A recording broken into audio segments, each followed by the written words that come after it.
Mm.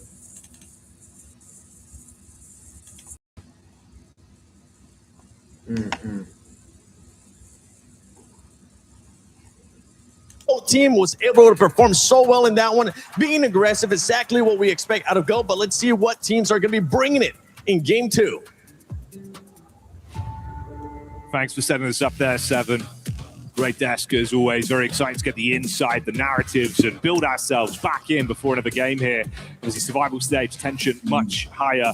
Changing over now from Rondo to something a little bit more consistent, John. Excited to see what really is going to be, hopefully, a stepping stone for our teams throughout the remainder of the day. Absolutely. I was excited to see Hodgins' boots. Those they look good, right? Looking pretty fresh, man. You know, represent Texas.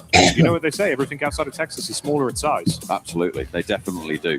That's what I've heard anyway. The plane path looking pretty big, though, from the middle of the map on the south side. Looking to lean a little bit westward, but nice and kind. Opens up most of the map for access, and no one should be getting into any hot drop trouble. But it is a slightly reshuffled lobby, remember. We didn't really talk about drop spots on Rondo because it tends to just be let's all hot drop and then see what happens. But here on Erangel, it's a little bit more prescribed. It's a little bit more thought out and measured. So hopefully our teams have figured out where they want to go, and there won't be too much conflict over zones. But already 3 teams out over Millie, as well as, well, maybe 4 teams out over military, as RRQ drop out a little bit later on. Everybody else, I think, is looking to head further north and get to the mainland. RRQ may be looking for that bridge split on the west, bridge split on the west side. Yeah, it's more standard, obviously, what we'd expect there from Yanglong. They've gone for this quite a few times in Erangel, very comfortable to have those military starts. Similar sort of opening as well for Goat, so no surprises there. You imagine they can split off and wrap away, like you touched on. Rest of the squad's trying to get distance with those parachutes. They've done their training, John. They're A5 guaranteed gliders, so they can get to the mainland. They've got the distance. They got the legs needed to get on their way. Yeah, Goat team also dropping out. They will have diverted away from that. Don't really want to get stuck in, as I said, into those hot drops. Not a good idea, but that is a nasty circle. Goodness me. We were having some pretty nasty circles, very gnarly stuff coming through over in the group stages. Looks like we're going to continue that trend all the way out on the southwest side. Keeping a lot of Gatka, Quarry, that sort of area in, but this is not what you want to see to open things up for a survival stage. No, we've been here before. You're right, man. This group stage is very aggro with some of the circles we were getting, and similar scenario there. A lot of landmass going to be cut off, potential for the bridge to be in play as well. We'll see if that's a blessing for some teams or a haunting prospect for others. Obviously, we're dropping far further up towards the north side. We joined the POV of Dopeness early on towards Pochinki. Couple shots out of the window from Mikita, getting a read over onto Geekay. Pretty nice game one from them. So obviously, if you can punish early and slow down Geekay from actually accumulating point after point, would be the dream scenario. Hopefully add those points to your tally in response as well. But right now, they are north and south split on Pochinki. So not super close to danger. Definitely it's disengageable here, depending on the vehicle counts that each team has. And I feel like in Pochinki, you cannot get stuck in too far here, especially with a circle like this. You have to look to disengage in these scenarios. The thing that sort of plays on the reverse side of that is that you are competing for the drop spot in the future matches. And a lot of teams find value in saying, you know what, we're not giving up our drop spot. We're just gonna, we're telling you we'll sacrifice our game in order to maintain this top spot, this drop spot for the next, well, they've still got 5 Erangels after this to play. I could call that into question. I'm not a professional coach, so maybe there's some reads in there, maybe there's some maths to do, but I feel like it's still very, very dangerous, especially on Pochinki, and especially on a plane path like this, where a lot of the map was just super accessible. Yeah, I suppose it goes down to that individual decision-making, if they want to fight or not, or really what they're aiming for. I imagine for the viewers at home, you're going to be aiming to get yourself some beautiful skins as well. John, we've got a great event going on right now in-game. I know you've been hyped for this one. Absolutely. The Uzumaki Naruto event. Make sure you're grabbing those character sets, looking fresh with the skins, as well as that Ninetales org, looking pretty. Doesn't look like any of our players have the org, though, which is unfortunate. Neither team really going to be able to take on the supply truck either, given that they're in a bit of a standoff. Makes things a little bit nastier to play from Pochinki.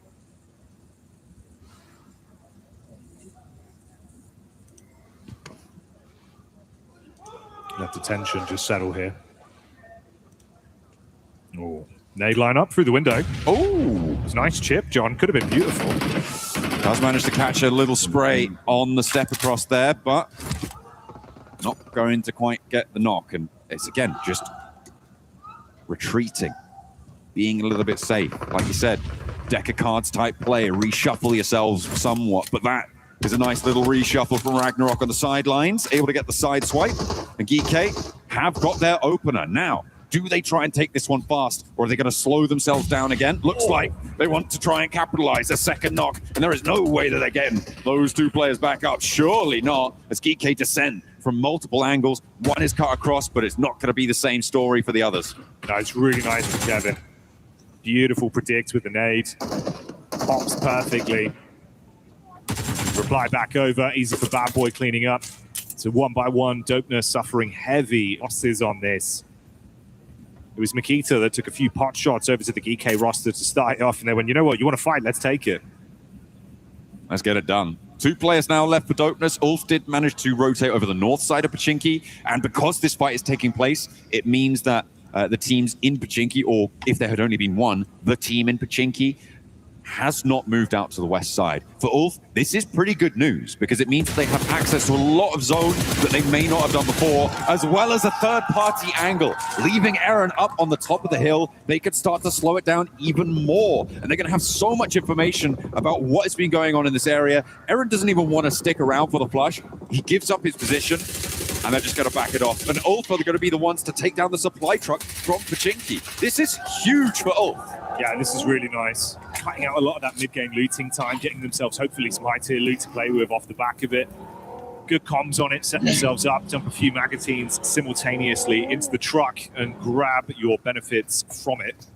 Alongside possibly forcing the hand of these two teams a little bit more as well with the damage done from that high-rise angle. Oh, Kenji, good for one. The double up coming potentially as well as he spams. SafeG trying to peek back into it, shot into the 5, stays alive. Makita on the wraparound has that molly through the window. Oh, he tears the player step a little bit too late. May have been able to swing faster, but it's going to work out. Holding the ground floor now, and GK get a little bit too bold with it. Eren from the off angle rattled them a little bit, and they are starting to shake, starting to show vulnerability. Another big nade from SafG, though, puts them in the advantage once more. One player now standing. Kenji has the Bizon to play with. What can he do? Not too much there. Spams over on the side, but not enough to keep them in it as the nade from Ragnarok blows him away, and Dopeness off the drop. Exit stage left with 2 elims. But that is a detriment to GK, John. Even if they reset, it's only a duo. Yeah, they do win the fight, sure. There was that third party coming through from Ulf as they wrapped around on that northern side. Tiamba now going to take up that mantle, but this is what you have to be afraid of on these hot drops. They no longer have prio when it comes to getting out to the west. And on a hard shift like this, they have lost too much time for me to really be considering them deeply into the rest of this match. Everybody else much, much faster, and we are going to focus our attention now on teams making that break out west. A lot of teams coating the west side coast and the south edge as well near Ferry Pier. Over the course of today's playdate, a lot of eyes on them. Our 2 reigning champions in the lobby, of course, being Yangon Galacticos, and then behind that, Alpha 7 from the year prior, back in 2024's EWC.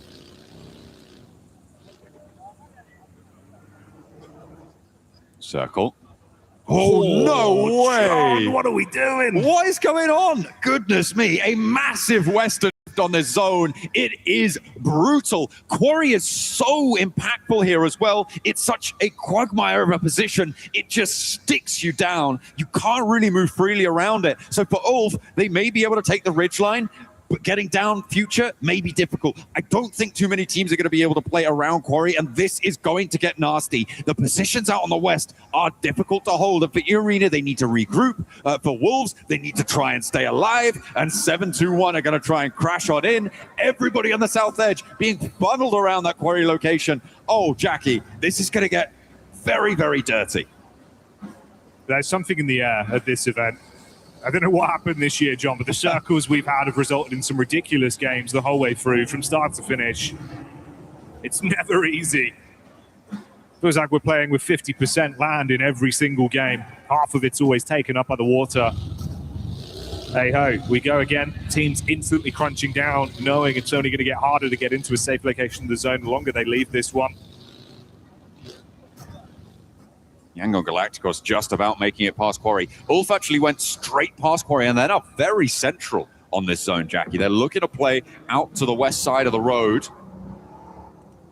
towards that coastline, nestling themselves in and looking to maybe play a 2-2 split. Yangon Galacticos happy to post up around those Quarry warehouses for the time being, maybe move on a little bit further because you've got AGAL moving in behind them. Furia, in the meantime, trying to get out of Primorsk, playing in from that south edge. I like this this move coming through from Igor. Moving one of their players around the headland gives them a little bit more latitude when it comes to having to move later on, and that really is the plan for the scout out on the west.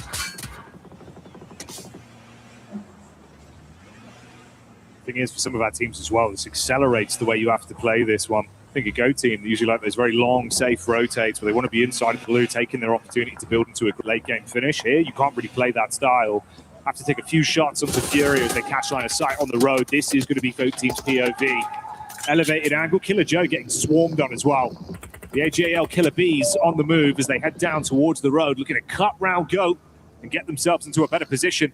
Doesn't get any easier though. The Wolves jump ahead. Yeah, and Ulf as well, looking to try and stymie that approach from the south side. AGAL on the side of a road, looking to maybe control the shack, but Aaron's already in occupation. Ketch needs to line him up, and Aaron takes a lot of damage there. Far too much for my liking. Has to fold back, and that gives AGAL a chance. Ketch now in danger as AGAL continue their pursuit to move on forwards. Somehow they're making this march, and I'm surprised that they've been able to get this far, Jackie. Next circle, is it going to be similarly brutal? It goes coastal side, maybe less brutal, but even so, it's nasty. Still punishing stuff. Cutting out that landmass. Team standing on each other, shoulder to shoulder in the zone. In AGAL, you're right, man. Barely tucked in behind the Tikkibu, found themselves a few moments of brief respite to catch their breath. Tiamba as well. They're here, they're catching line of sight of this. Few pod shots being fired towards their general direction. Only really 3 squads that are even outside of the zone right now. And Nongshim Red Force down to Primorsk with wrap up from Furia close by, and then Geekay coming in down from the north side late. This RRQ position, really important. The hill that sits towards the coastline, you can see the high ground that they're able to control. Ulf trying to move into the foothills around it, but AGAL are peppering them. Apparently Aaron is in nade range there. That's a long arm on that one. Looks to try and find some more, but he's already crawling away, crawling back to the rest of the roster. For RRQ, this is great, but they need to start leveraging it for elims. I think that's Aaron down and out. I think it may well be, but Furia and Nongshim Red Force in the meantime, all on the south side, coming to loggerheads, and nobody's looking happy with this. Furia on 2 players and Nongshim left on just 1. Yeah, this is rough, man. No one's getting out of this with a smile on their face unless they can completely recover now. Thankfully, the last shot goes through pretty heavy-handedly to punish one more man from Nongshim, leaving it down to a solo. Fury are going to be attempting to get the recovery on the go. CXCY did bail out. Surprised he's still standing. Bullet after bullet being injected towards the vehicle. He just keeps driving. Cheeky little seat swap there for XZY to stay alive, but where's he going? He might as well have pulled up on that shackle. Yeah, maybe he's going to pull up on a player for AGAL. It's not going to work out, though. Okay, a little bit wild, but not really too many options left for him.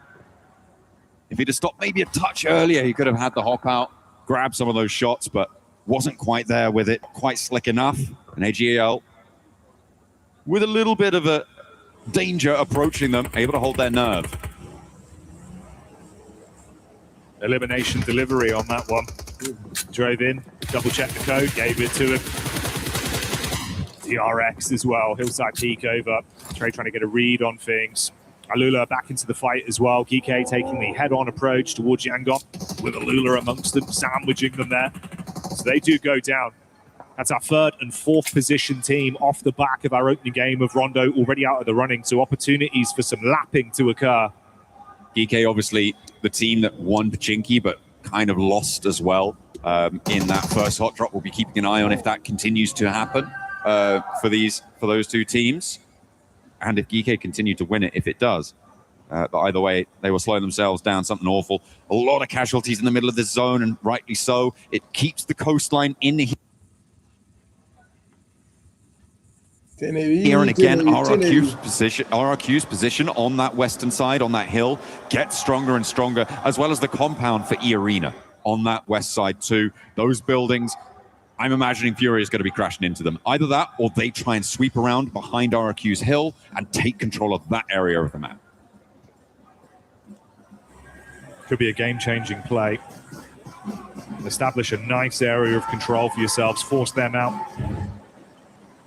Starting to get a bit excited in the crowd now as well. Energy building up here in Paris going into game 2.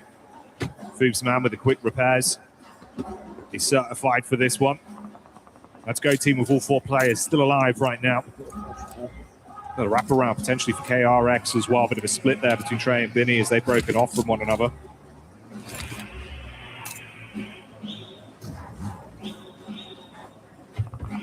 Alpha 7 on the northwest side. With 3 players alive on the beachhead. Binny, he's going to start to tick away from the blue, from the water. You need breath, you need health bar, and neither's going to go your way. Down he goes, leaving only 1 player. Furia, instead of going towards the zone, looks like maybe they want to try and take care of Goat Team first, or at least scout it out. They're wrapped back around fairly quickly, though, as the last player from Kiwoom DRX goes down. Yeah, Foobsman finds that one. We saw the other player, of course, denying it out to the blue, not wanting to give the points over to Furia, so that is where their story ends in game 2. Killer Joe, off-angle peek from the sideline. The attention of Furia was all on Moxie. Joe was able to take the first bit of damage with ease. Silence replies, though. Shuts down Foobs, leaves him on his last legs. Good name play from Moxie. Shushes Silence. If this is on target, could be very lethal, trying to get it over the hillside onto the close grouping. A trio of Furia players with 1 man in the vehicle scouting. Chief on the push back over. Ayala really looking rough here, John. Yeah, the off angle from E-Arena is chiming in as well, and another nade sent over the top. It's big boom after big boom coming through from Goat Team. And now it's just Ayala on the forefront. On the back line, it's Igor who needs to come up big here against Goat Team, but they can't push forwards because of that E-Arena off angle, which is slowing this fight down really annoyingly for Goat Team. The advantage, though, is that they can start to use this time to maybe find a foothold into the zone, because the blue zone is upon them, and you can't res in stage 4. You need to get this one done as fast as you can. Silence may not be able to get back up here. They knew there was the rock up from the back line when Elementrix got the takedown on Goat Team, so they've read that, reassessed and wrapped off, like you say, and they've gone straight into the awaiting arms of Tianba. Terrifying Tianba today. They've changed their fate. A few more elims racked up. That puts them on 2 so far. Now they're encroaching towards AGAL. Both from the same region, and there's the crash from Eagle on the shack. They know there's a player in here. They need to try and keep safe, but it's not going super well for everyone. Tianba able to stay alive on the inside, but losing one on the out, and Liu gets some retribution. AGAL now playing on us 2 in the center of the circle as it shrinks right on top of them. Holding this position would be great, but there's so many angles now staring you down. Oh, nades are good as well. Primes that one, gets it right on target. Goodbye, AGAL. They go down to the Nitro they've been given to breakfast. And this is where it gets far more scary as well. Alula, low on HP with a bit of a split on the setup. Yangon Galacticos pushing in as a roster. Coming in together. Struggling on contact with 1 player buckling under the pressure, and Wolves, they smell the opportunity to steal some of these elims. Nade arced over. Elementrix dives out. Romeo will fall. Can't withstand that. Oh, but there is an answer from Smile to find a knock over onto a Wolves player, leaving Aola potentially to be able to... No, I don't think they can get this res with the blue zone coming on in now. Doesn't quite have the time to get the crawl back. Would be a miracle to get that back to 2. So Aola may be drawing short here. In the meantime, the Wolves have got Goat Team pushing in behind them. Wolves felt that they were third-partying it, but they've been fourth-party necessary. Can't quite do what to. As Force goes in with the shotgun trade. Elementrix, though, still on the swivel for Wolves. Doing work. But Killer Joe left to survive this one. Has another opportunity for the fight, but Elementrix is looking clean with it. Takes too much damage, though, and has to dip back. Killer Joe thrives in these sort of encounters, John. It's where he does his best work. He's able to really nail that one with the UMP. Get the quick pick up, looking for the revive on Force as well, so they can fight on as a duo. Ernie K. He's got the angle, John. Oh, he doesn't quite get the peak fully there, though. He's a little bit too timid, and that's going to allow the res to come through from Goat Team. Tony K could still play spoiler to it. He sees them two on the broadside now. He's going to know exactly where they are, and he can step forwards for it. Force, I think, might know as well. Killer Joe into the buggy. He's rolling forwards. They're going to have to play against this, but Tony K gets back, and the Arena don't want to overcommit. Jumps back in the vehicle, puts the pedal to the metal and pieces out for now, whilst Force continues to hit heavy, quick, not fast enough for Alula's escape plan. As only one man remains, Claws cruising over into the awaiting arms of Ulf. They've seen him coming. But if he keeps going, it'll be RRQ that will have this one set up on a platter. Back exposed, easy tags, that's the takedown. Should have gone that way a little bit earlier. RRQ retreating to the beach side, have given up control over a lot of this hill.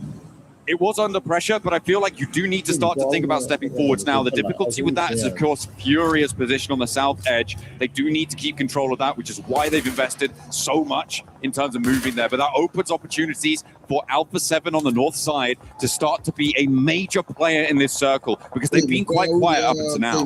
Moving down south, they get a lot more control and maybe sneak in behind RRQ, or rather in front of them now.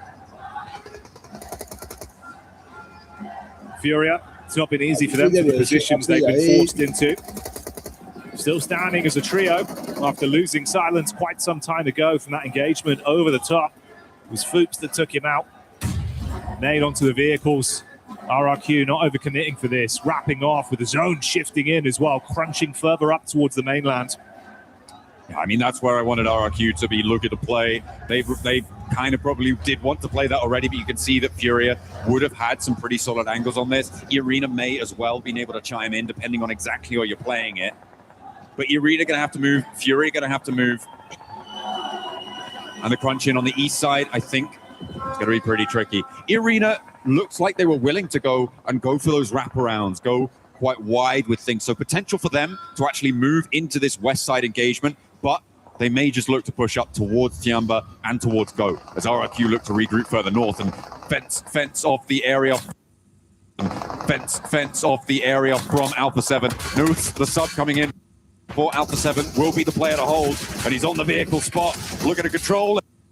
Doesn't quite tag with the first shotgun, but there is the top of the hill coming on to play. They focus all their fire on him. He's able to withstand the pressure and get back up from the rest of the boys as Alpha 7 start to thrive off the noise being made by the fan arena. RRQ detonating the vehicle to shut down the super sub for the side. What can the rest of the roster get up to here? Bullets being peppered towards them. Amongst all this, 721 GRS struck upon by Ulf as they go in heavy with the shotgun. What? Ravo just drives into the middle of it all. Loud to go crazy, John. How on earth does he dodge all of those rounds on the outside? Korea with the seat swap looks for more, but Alpha 7 fall at the final hurdle. Revo looked immaterial crossing that open beach, but it was not to be, and now Furia can roll on in, happy as Larry, to go for the fight. Arena wants to try and crunch it behind this too. They are doing just that. Nades on target, good damage. Furia, they've had to play defensive for so long. Now we're seeing that aggression come out. Cutthroat play so far. Wrap around the back, the nade look good, but a bare bounce over the top side, and they'll get it done with the rounds instead. RRQ fall. Down they go. Furia looking to piece themselves back together. Arena maybe a little bit too slow to jump on the back lines for Furia as they establish themselves. Ulf as well, look at a challenge over on the northern side, obviously diminished in power with only two of their players alive, but it feels like on this south side they have got control. They've got a lot of what they need, and Furia is committing towards the north side.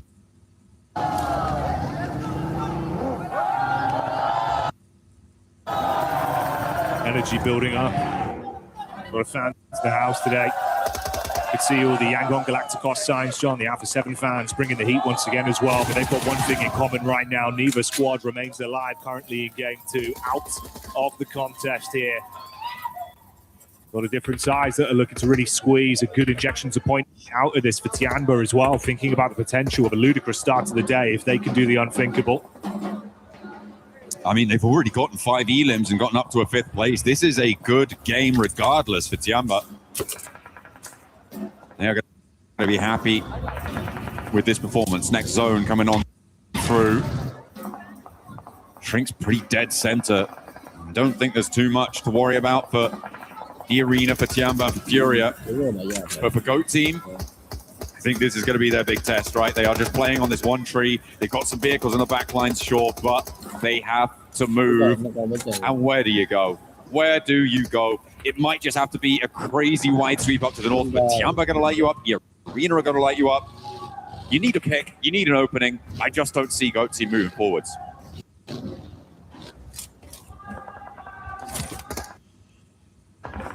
Yeah, it's not been the easiest approach for them. For Furia, they've been trying to build up nice points on this game, taking the heat to teams when they think there's a chance to get a drop on them.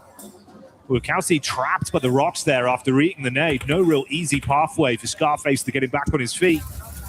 This could be another chance for Furia to flush out one more squad, push themselves even further with 2 elims going their way if they do it cleanly. Yeah, GOAT Team, you really can't be doing anything here. Killer Joe just looking for some angles, but there's nothing to do.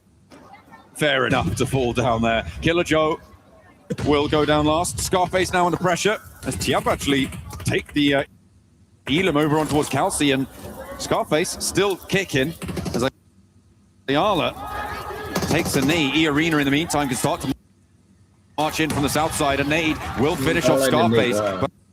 But Ayala now needs to be secured, and this is beautiful sweep across from E-Arena. Furia have committed to that north side, and there is now nothing stopping E-Arena taking the entirety of this ridgeline in a 3-way engagement. Yeah, this is great decision making. Instantly aggressing when they think they've got a moment to get the drop on them. Feel free players of Ayala, unfortunately, falling in that head-to-head versus Scarface. That puts so much more pressure on this team. They've got to get him back up. We'll have a few seconds here to top his HP up. Fang has done so. They've crunched so much space, so much map control away. Nowhere near as easy now, John. They know Milu's position. The nades they've been able to push forwards. Ayala creeping up to the ridgeline as well. And the arena actually going to regress on their hold, not wanting to stay overextended or maybe move those vehicles in different ways, swap them out, something like that. But just like giving that ground there was an interesting decision, but they get it back very, very quickly. Furia don't try and push over the top on it. Still waiting for this one to get forced by the circle. You can see Chief will get moved. Igor as well has to leave his little ridge. Step up probably towards that burnt out buggy. That's where he's pacing himself towards. Ayala cannot find an angle. For love nor money right now. No chance to get a raw free peek onto them. Just looking to cast that first stone, open it up with an advantage. The first domino falling for either of these squads will be very detrimental. Because for E-Arena, that big benefit you have as well in the trade game. They've got one extra man in the squad. Takes a little bit more pressure off them, but they still need a clean fight. Pin from either side, it wouldn't really change much. Next stage closes dead central on this, and no one really has the full inside track, but E-Arena have the most ability to move around. If Furia go down, Tianba can start to move up the hill. That might give them a little opening door. Furia now moving much closer towards the arena, and the nades are going to start to cause problems for Mormon. The Molotov's there as well, but he has the smoke to cover his vision and hits the deck. Looks to get some healing. No knock found. Shocked. I'm absolutely shocked he's still standing there. Stereo nades go out either side. It felt like one bullet away from him falling. Topped himself back up, like you say. He's quick with the meds. Fury are debating where they really need to engage on this. Is it easier to try and wrap around onto Tianba's side? Do they just have to hold in the middle, wait for the crunch to come towards them? They're going to go in the direction of Tianba. Ayala, maybe they were a little bit closer than they are, had the DBS primed. scouting play as well. They're losing a lot of space in this peak up from the arena, starting to force them further back. It's getting scary out there. Final zone closing as well now. Now Jackie, it's straight into the middle. Can't hang about now. No elims for E-Arena. So they would love to try and sweep a couple of these up. Over the top, they're looking to put a pressure on the Furia, but they fight back. Eco goes 1-for-1 on the trade, which is not great news for them. But where are Tiamba? Can they make a pass at this? Try and move in behind Furia. I think they might be going for it. They've heard this fight break out. They've seen the knocks come through, and the backlines from E-Arena getting a little bit false-footed as Tiamba make their play. Tiamba, triple threat of nades thrown over the top, erupting explosions towards Furia's angle after knowing they're weak. They're still not overly committing. You're being hit from all sides as well. They're going slightly too far deep. That one looks good. Great chip damage up to Furia. Chief with a reply. Morgan's drop. Joker hits the headshot back onto him. It's a 1-for-1 stalemate. Tiamba still waiting. Finally, a second knock, and now Furia on one. Tiamba read this nicely. Ego the last to go, and they wrap around, they roll it down. QZ wants to shut it out in the arena now. The last hurdle, but Tiamba's back to back. 3 players versus 2. Joker off in the distance, but there's one in the smoke. Dealt with immediately. QZ relies on his teammates. He turns for a moment, but he knows they've got his back, and in a 1 versus 3, can he make it work? Mormon now bleeding out to the zone. E-Arena will fall in the face of Tiamba for a back-to-back chicken dinner. This is brilliant. Talks of Tiamba looking timid in their group stage. But that's all changed now as they terrify the lobby and turn up massively with not only 1 chicken dinner locked in, but a second following that. Back to back. Incredible start to the survival stage here. Back chicken dinner. Really brilliant opener coming through for a team that, as we were saying, there were a lot of criticisms levied at their play style. They only just about managed to get it. Saw 1 knock on either side. They said, you know what, now it's as good as any. The zone is closing, we've got to go. They had the nades, a little bit off target with the nades. I think it's safe to say they didn't have a full read on the position of Furia, so over utility there. So still improvements to be made, but I think I can forgive them that they were still able to crunch it behind, be the pneumatic press that crunched Furia and followed through straight on towards E-Arena, who, given the solid position that they had on that south side for so long, surprising that they weren't able to get many elims at all. A very minimal point scoring game for a team that plays second place.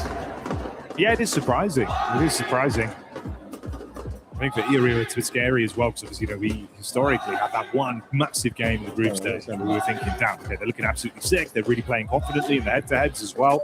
The longer it's gone on, there's moments where you're thinking, when are they going to get that second wind again? Not necessarily from the tactical side, but more from just the willingness to actually show how good they are as individuals in terms of the gun skill. We know it's their job. It's just got to rear its head once again. But today, so far, it's all about Tiamba. Yeah, I mean, for the players on side, they do need to start to step up, be a little bit more like Tiamba. I think it's safe to say we're going to head down to the stage and we're going to catch up with some of the players. Yes, we are. And who are we going to talk to other than Tiamba and QZZ here? Back-to-back wins to start off the survival stage. What a result. And let's ask about that, right? Back-to-back wins. Obviously, in the group stage, you didn't have the easiest of time. So what was the focus for the team between the group stage coming into now this survival stage? QZ 首先恭喜你们已经2连失机了，非常优秀的一个发挥。当时你们小组赛的时候可能打得不算那么好，然后现在进了生存赛之后，明显就是状态调整过来了。能不能跟我们说你们当时调整的时候主要注重哪些方面呢？其实我们没有调整，其实前2天其实大致上没什么问题，但是每个人的状态可能不是很好，然后昨天调整了一些东西，然后大家状态态都变好了一些。然后我的调整就是我加了个手机壳，因为我用那个手机老断触，但加了手机壳之后断触会变少很多。Outside that, we didn't really make a lot of adjustments. I think that we were in this strategy. I think we were absolutely fine. It's just that in the group stages, I think everyone's form was just a little lackluster. And then coming to the survival stage, I think we are now performing a lot better. I think everyone's form is just peaking right now. And in terms of adjustments, for me personally, what I adjusted was I added a case to my phone. And I think that really helped to reduce some of the kind of like not registering some of my key inputs, my touches. So I think that really helped as well. More accurate and all. That makes a lot of sense. And going to the Rondo game, you guys came in from the south side of the river and played the river for almost the whole game. What were the biggest threats to you guys for that first win? 当时你们第一张图的时候，你们相当于就是从那条河的南边，就是进圈的，然后而且你们相当于是我唯一之最站在那边，然后你们就一直沿着那条河的南边在那边打了一整场，当时一整场下来，你们能跟我说一下最主要的一些威胁会是什么呢？其实最主要的威胁是我们准备反清山上的一波，然后我们差点被右边的 KR 叉给溜了，然后但是我们当时顶住那一波，然后那波可能是最具威胁的一波。Well, I'll say the most dangerous point was when we were trying to clear a hill, and then I think KRX actually had the slip on us, and it was a very tough battle. I think it was a really dangerous moment for us, but we managed to hold on and we managed to fight back, and we managed to win that battle. And I think that was the single most we almost eliminated point.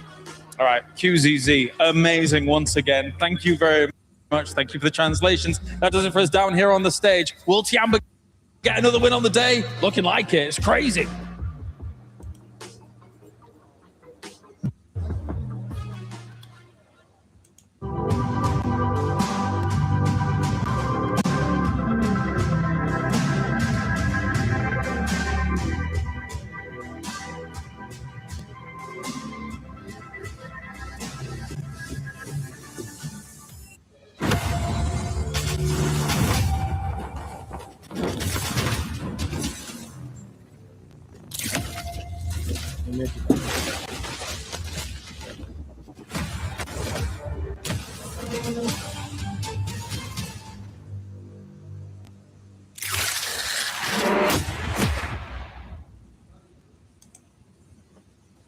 Tiamba doing their best impressions of Drake with that back-to-back, because this team is definitely showing up here at Survival Stage of PMWC at EWC 26. But don't forget, it is PMWC. There is a PMWC Lucky Spin currently going on within the game. Make sure you log in, do the spins, do all the fun stuff before he goes away, because we do have the Electron Energy set, the Proton Power set, and the Stunning Alien Fusion Groza, which Max was telling me it ends up glowing on the dark. This was co-created with PvP creator Nana, and I want the Groza. Same. I want that Groza, Neptura. But talking about the game, this last game, Tiamba, oh my. Especially that ending too, the way that they ended up pushing to Furia and then just demolish E-Arena is what we want to see out of Tiamba, Max. By the way, before we do get into the nitty-gritty analysis of the finishing of that game, the Rondo win, Tinlong Garden drop, they go to a northern finish, they win that game. Here, they drop Yasnaya Polyana, they win a Western Coast finish. I don't know how they keep doing it, man. Their rotations are on a separate level here at PMWC 2026 as we check out the player stats here. And QZZ, Milu, oh my goodness, 4.5 average eliminations per game so far today, putting up the numbers. And I didn't predict them to make it because I was actually quite disappointed by them in their groups. And it's clearly working out for them, Niptro. Well done, I guess. Yeah, I mean, we still got a long couple of days ahead of us, but based on the last two games, I think we can really start to change our minds about them. They're being very, very consistent. What I really love is that they bided their time. They waited, right? Oh, there go my notes. Because she's attacking me. Yeah, I'm attacking him. No, because they were just sitting underneath this hill, right? Yes. Waiting for these two to get together, start fighting, and then push. Look at that. Yeah, I mean, that push on Furia, of course, the timing of that is great because Furia is at their absolute weakest, and also E-Arena are trying to get a revive back on their fallen comrade. But I wanted to focus very clearly on this replay, on Bilu and QZZ, the focus, the sheer determination at that moment, putting the focus on the same player at the same time. What an absolutely amazing fragging duo. And clearly they're the main reason so far they've been successful on this opening day of Survival Stage. Loving the synergy of those two guys in particular. Loving that synergy, loving the action that they're currently putting on. 12 eliminations there for Tiamba, being able to come up with the win. Furia, this is a team that we've been wondering where have they been. They finally ended up showing up here in this game, Max, with those 7 eliminations, 12 points total. Happy to see it, really. What a hold on Primorsk in particular. They were holding off Nongshim Red Force. I know Blank was very excited about their hold on to GOAT in particular, making a massive statement that hilltop is their hilltop for the rest of that game. So Furia, you know, a little bit topsy-turvy back in the group stage, but Nepturo this time around, strong podium finish, which is what we love to see from that Brazilian squad. No, I do like it. I like it a lot. The only thing I want to say, if I could just really nitpick here, is that they they had a very strong mid game, right? Very strong, very proactive. I really enjoyed that. I was like, okay, yes, Furia, they're coming in strong. We also saw them move on to the RRQ and A7 fight really quickly with so much force. There was no backing. There was no coming back from that for RRQ. So very, very well done. But they kind of slowed down. They waited to that stage 9. I would have liked to see them be a little bit more proactive with EA. I know that they were, intimidated by Tiamba there, that other third team rather being there, but I would have liked just a little bit more momentum coming through from them. Side note onto Tiamba, actually, speaking of momentum, Tiamba went from 0 to 100. Did you see that? When they realized that fight was finally happening, they went from sitting behind a tree to full on pushing like that. 10 out of 10, no notes. It was very good. But I want to go back real quick to what you were saying about Furia in particular, slowing down a bit at the end. I don't want to criticize that too much. I think it was actually a good play for them to slow it down. The reason why, we knew that whichever team fights last, chances are they're going to get the win at the very end. Furia fighting E-Arena, they're like, we want to try and get rid of E-Arena, but if we fully commit to the fight and take even more knocks, eventually Tiamba's going to rock up on us, which is actually what happened, right? So I do get your point, but at that moment when all the 3 teams are just ready to go at a moment's notice, Furia, I think, made the most out of it. And this is a team that I did not expect to make on the podium, but you know what? A strong podium finish from Furia on a very hard circle for that squad, by the way. I think that's still a win. Yeah, and on the opposite side for the Brazilian squads, you have Alpha 7 still not being able to do that well. Only putting up points via placement in this last one because the eliminations just weren't there. Yeah, elimination. It's a hard zone, though. It's a hard circle to really get eliminations. You've got so many. Tiamba was able to do it. Tiamba was able to do it. I think it's and they don't land even close to that. True. I think it's probably one of those things where it's like you get in there early, you're able to do something. If you avoid teams, then that eastern side was very, very busy. So yeah, you can get a lot of elims if you're there. But I think there's just so many angles. What it's actually doing is intimidating teams into not taking those fights because there's so many angles. Those angles are completely covered, and so you're like, I can't make a move in this. By the way, going back in this game, there was a very interesting moment for Tiamba, which really enabled them in the first place. All these teams over to the eastern side in the swamp, they're like, just let's get away from that position. It's not worth it. So I love seeing that they understand when a fight is just not worth taking. But you know what? Chicken dinners are definitely worth taking. 2 chicken dinners, 35 points. Tiamba making it happen on Rondo. And the first Erangel. And you know what? With only 12 games to play here, if they don't pull an E-Arena, Neptura, top 6 is looking pretty good. I mean, top 6 is looking very, very nice. The thing, though, we have to watch out for is it's a Group B all over again. It really is, because you've got that point sponge at the top. You got 45 points versus, 19 we saw there? Everybody could... 여긴 어떻게 알았어? 아무리 생각을 해도 이 폭탄을 어떻게 지원해...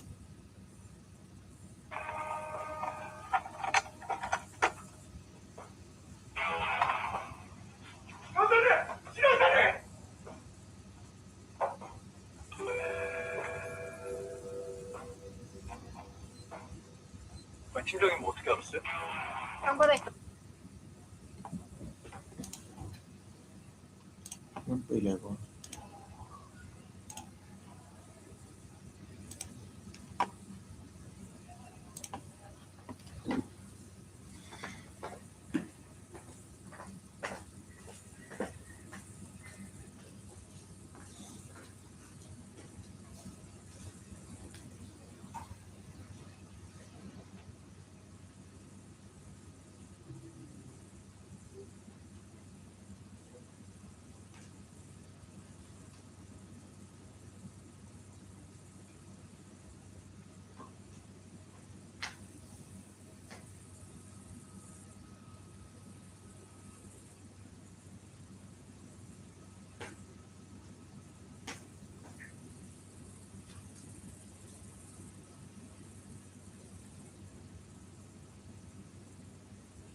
very, very resilient all the way through, even from early on in the game to where they faced off against GOAT team. There they were able to almost dominate just by LOS control, keeping themselves on the left-hand side towards the coast, where GOAT was struggling because eventually they were going to start being spotted out by teams off in the distance, which did happen. And Egos, man, he was playing phenomenally well all the way up to the end. But Tiamba, yeah, just going for that instantaneous push. Now, I really do feel we had another weird one, though, with E-Arena. They had a 4-man on that south side. I think there was just a bit of a stop-starting maneuver from them there, and they weren't able to fully control. It felt like the fight actually came down to Furia and Tiamba to really close it out. I have my concerns Yes, with E-Arena. yes, so do I. Because the thing is you were coming into that late game scenario and you've got 0 elims. And then I'm thinking to myself, actually, okay, from this position they could win, even though they've got 0 elims. Yeah. But then kind of flub it in some of these moments. Yes, we have the record-breaking game from the group stage by them, but outside of that, it has not looked fantastic. So they need to really kind of change some things up here throughout the survival stage. Thank you very much, Blank, for joining us. It is time to head over to the casters once again for another game on the grassy pastures of Erangel. Oh, absolutely, it's time. Let's head on in. Are we going to get another hot drop in Pochinki? Is it going to be a circle that, keeps at least 60% of its area inside of the main landmass? Well, time will tell. We'll have to wait and see who's going to be able to come out on top of this one, because Tiamba has taken the first 2. Those are scratched off the card, and we have to get into the rest of it as fast as possible. He's locked and loaded. Inches from his screen. Focused as anything. Yeah, assessing the situation early, getting themselves nice and ready for another one, another outing.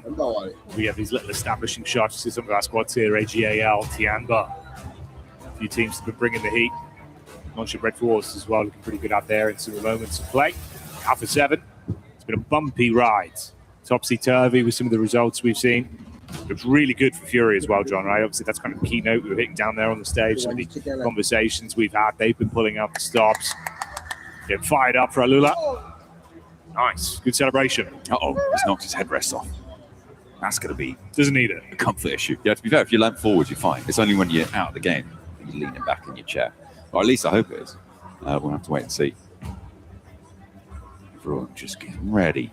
Tapping around, playing on that spawn island, waiting for the plane to take to the skies. But I think it's coming through fairly soon. As the lights start to change, the music gains some tempo. We are gunning for another game here on Erangel. The playing path last time was fairly kind. It was fairly chilled out, a lot of area accessible, no real impetus to go for vehicle hot drops to try and challenge on. This time around, Jackie, the playing path is a little bit more west leaning, so maybe there is some more pressure on things, but are we going to see the hot drop in Pochinki? I just really don't like hot drops in general. I'm generally kind of against them. Maybe you can excuse it for the first game, maybe even the first 2 within a new lobby, but on a 12-match set, I think you just got to cut your losses. If you're not able to win it out cleanly, either team should be stepping away from this one. I think there's the right time, right place for it. And honestly, in my mind right now, this could be one of the opportunities for it. If we start doing it towards the end of the day and we get to the next set of 3 games on it, might be too far gone. You make a mistake there, it could be cooked instantly. You leave yourself in a sort of safety net to try to build back in. If I was going to run that risk, this is the lobby I'd do it in. Right here, right now, come out, pull out some stops. If you could potentially target one of our top teams, especially looking at Tiamba, right, with how they're building themselves, such an early narrative, shut them down, stop them from accumulating point after point. At least for one game, could be a door open for you and one closed for them. We'll see. Maybe it's more respectful than I'm thinking. I feel like targeting the top team themselves, maybe not super useful here in the survival stage. That's much more a final strategy because you're aiming for top 6, right? Doesn't matter, John. You've got to come for the king. You find the biggest man. You shut him down. You get respect for everyone else in the lobby. Well, we did just see an elimination go through. I believe that was Tiamba actually over towards E-Arena, who have lost 1. We've also got the Zaki drop coming through from Dopeness, which is going to leave Geeky alone in Pochinki. So we don't get that hot drop. Over on the east side is where our circle will go. And I'm happy to say it's quite a lot of land in this one. Yeah, more reasonable, far more reasonable here. What we've got out of this. Some of the games we've had, it's been a super bumpy ride for our teams, and we've seen some great PUBG Mobile mechanically off the back of rotation, at least map geometry-wise, how they understand it. It gets a lot more out of these teams. The brains have to be switched off. This, though, should be better for the lobby in general. Slightly worried about down on the south side near Novo with Yangon Galacticos and AGAL both dropping in the area. AGAL trying to grab the vehicles. Imagine trying to get across the bridge as fast as possible. The question is, what sort of ammunition does Smile have to play with? Can he catch someone on the cross? Looks for the iron sight spray down with the AKM. There is still more on the menu. There's two players in the monster truck try and find their way through. Will they sneak on in? It looks like it's not quite connecting on the spray. Some damage there, but the ammo's starting to draw low, and they don't have the scopes to really get the distance on this one. Jackie, I think AGAL just make out like bandits on this. Yeah, get out of there, get away. Only the iron sight, no scope attached for max precision, so he can't get it done even when he throws the clip in the AK. Just a spray from far away, John. No one from AGAL hitting the DCK. It's not even how you spell deck at this point. It's one of those days, John. No, well, just got to throw an E in there. That would help. And it would help, but hasn't helped the Arena on this drop, unfortunately, throwing an E on the front of Arena. Tiamba were able to get that. They were the team to take them down. Tiamba dropping around that sort of cube compound area, east side of Crates, and, well, closer towards the bridges out to the east of South George, and they've rotated now all the way over the north towards Yasnaya, given the circle. Smart, I like it, no notes. Furia out on the west side, fairly uncontested, and we're firmly into the looting phase now. Been getting louder and louder game after game as well. So that's Yangon Galacticos' fans and Alpha 7 in unison. They've been stationed in a similar area of the stage. A lot of excitement coming from over there, getting fired up. The drums being played. Any good at the drums, John? I have grade 4 drums, which is a qualification in the United Kingdom for our international viewers. Bloody hell. It's mediocre at best. Ah, I see. You know, Kalaris is a phenomenal drummer. Is he? Yeah, he's really good. Okay, that's not even a joke. He's very good at drumming. We'll get him in. We'll send him over to Alpha 7. We'll see if he can do some drumming. Absolutely. Get him on the paradiddle. Yeah, we'll patch that one through. We'll get James on the move during the game. Don't worry.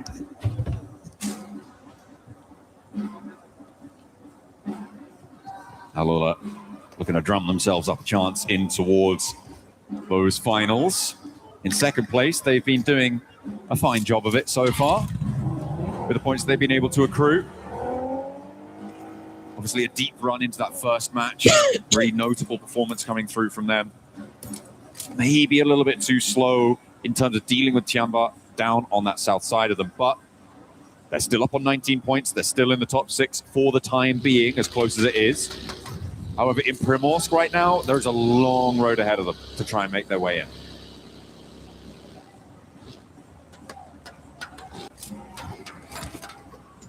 Yeah, quicker early moves for some. Others using the availability of a longer, safer rotate. Obviously, this is more the consistent sort of play that we prefer to see from squads like Goat and Yangon with how they want to approach it. Something you'll all want to see, though, of course, are the amazing weapon skins that we've got going on here with the event that's currently occurring. Ninetales Fury, a beautiful bit of kit, John. You get those variants as it evolves when you use it. Really cool stuff. A powerful beast. And you want to lock it inside you. You want to keep it and elevate yourselves to find those various levels of different tails. Moving on into your games on PUBG Mobile. Furia looking to add another tail to their story in the survival stages. 5 teams, well, 5th place rather, on the tables right now.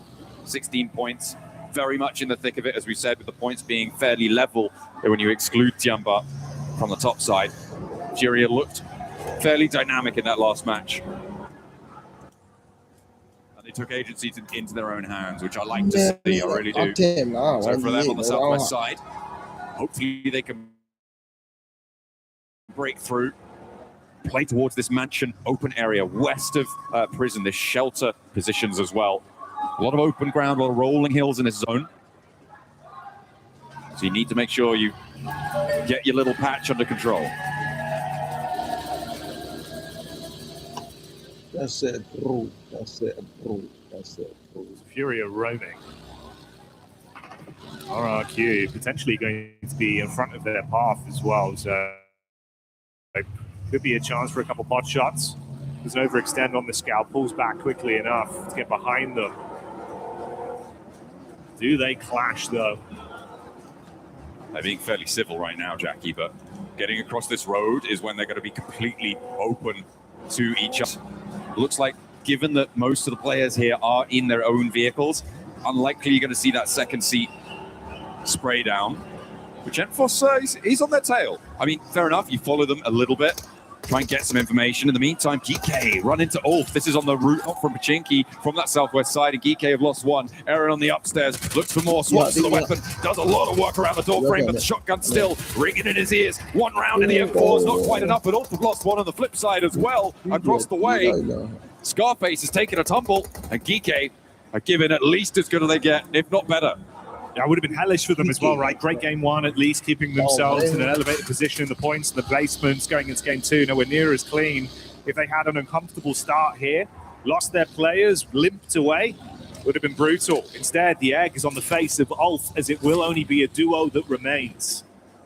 And they're going to have to play in positions that generally are going to need a lot more firepower to hold down those more open areas, the dips around that zone, maybe some of the compounds, the buildings in that area. So you have to try and find something, keep this one going as the zone coming on through. For the next pot for our Stage 2 zone. Is it going to be hard? Is it going to be difficult? It's very firmly on the south edge there, Jackie, but it keeps a lot of land in. We're moving away from Yasnaya Field. We're moving down towards the farm area, the positions east of Potato Hill, and those shelter positions out on the east side, I think are going to cause a lot of problems here because we've got so many teams on the northeast edge. RRQ are already posted up around that area. It looks like they are retreating a bit, though, but a lot of teams are going to be trying to move in from this northeast side, and it's going to get messy. It's going to. That's a John Allen guarantee. I don't joke about mess. You can trust those. That's been a bit bumpy as well for a squad like 721 GS, right? See a POV here that if you have their head on a swivel, I think maybe they'd be able to elevate themselves a bit of a considered weaker lobby where there's opportunities to. Our top team certainly have for them, still down towards the bottom side of the pack in 12th place right up. Got to give us a little bit more if they want to keep themselves in it. Wrap over from Tianba as well. They're going to be on the move down. Can it be the free Pete's already eating good today? 47 points in this game. So far ahead compared to the next close squad, which is that tied second podium position between Alula and Goat. So they're really coming out to play. It was 108 points was the record set by Vitality in a single day. Yep. And I feel like I brought that up maybe slightly too early in the day, but if you're on 45 points in 2 matches, simple multiplication will tell you that you're going to get there, right? You would need a little bit more on this game. It's safe to say, but still, like you say, in the position in the northeast side, they're fairly isolated. They can maybe chill out a little bit. I thought it was going to be the northeast side that was going to be a little bit messy, but that seems to have rotated down and split around the prison. Instead, the positions to the north of Milta are going to be much more chock-a-block with our players moving out the wolves from Milta past Kiwoom DRX, who did actually rotate over the water into Milta, which was quite interesting. They were able to jump on in and force the teams in the area out wide. AGAL, who went across that bridge early on, of course, going to that Milta Power area. They went out all the way to the east, and they have now slung into a pretty solid position. But it was Kiwoom DRX who were the team to sort of divert them on that part. I think for KX as well, right? This is sort of the middle portion of the day where you're thinking, okay, guys, got to lock in a little bit here. Get a bit more energy, some wind back under the sails. If they want to push for more. Locked in last place right now in the overall standings. Not the dream whatsoever. We'll see as the zone comes in as well if there's going to be any benefit here, if it pulls up more so towards that north side. No. All right, not too bad in terms of the positioning for some of our more central squads as well. Nonshin Red Force once again got themselves set up early. There's only Dopeness that were in amongst the set of 2 players from either side. Ulf near there, Fury instantly rotating off the confirmation of the zone. And Tiamba pushing down as well. from that east side. Look how many teams are moving around that Ulf position. Dopeness just about snaking their way over the top of this one. Remember, Ulf only on 2 players, so really can't do too much to stop this. They're just going to have to hope that they can win a fight. In the meantime, on the southeast edge, it looks like Kiwoom DRX having a tough time of things against Alpha 7. As 2 of them have already gone down. And there's really not much more for them to do here. Hoxie wants to try and hold his nerve in the face of Alpha 7, but they haven't lost a player yet, and they're not about to start now. Rio able to find the final shot, and there's a burn down on the last player for the South Korean side. I think that's by far the cleanest take we've seen of a compound from Alpha 7 today. They get that one done, John, but it doesn't end. They've effectively rung that proverbial dinner bell that's baited over RRQ. So for Alpha 7, they'll have to keep on fighting. Furia pushing over as well with AGAL in their line of sight. Height to play with, so at least advantage from that. Liu has limited meds as well. He's going to be able to top himself back up. Fein wall of smoke between them. Good bit of open distance. So if that peels off, Ayala's usually clean for these. Going to somewhat peek out towards the road. Just assess the situation. See if there's room for quick shots. I feel like they're going to be okay for the time being, but with Wolves moving in from the east side, that could potentially force Furia to crunch in and lose influence. But are the Wolves going to stop there, or are they going to try and keep going a little bit deeper into the zone? I feel like they're going to be more of a problem for AGAL on this situation. And indeed, they do head further and further west, getting out of dodge. So Furia can continue their presence. And the Wolves actually managed to get through fairly securely. They are only playing as 3, but doing okay, I think it's safe to say. And right on top of the final player from Dopeness as well. To try and make your way into the center of the zone. I'm surprised that the Wolves have gotten as far as they have here, Jackie, because it was a kind of crazy thread through all of this. It was probably helped by the fact that AGAL and Furia were looking at each other, were a little bit isolated away on that fight, so they just moved over the north side of the ridges that sat there to get into the spot. Good read.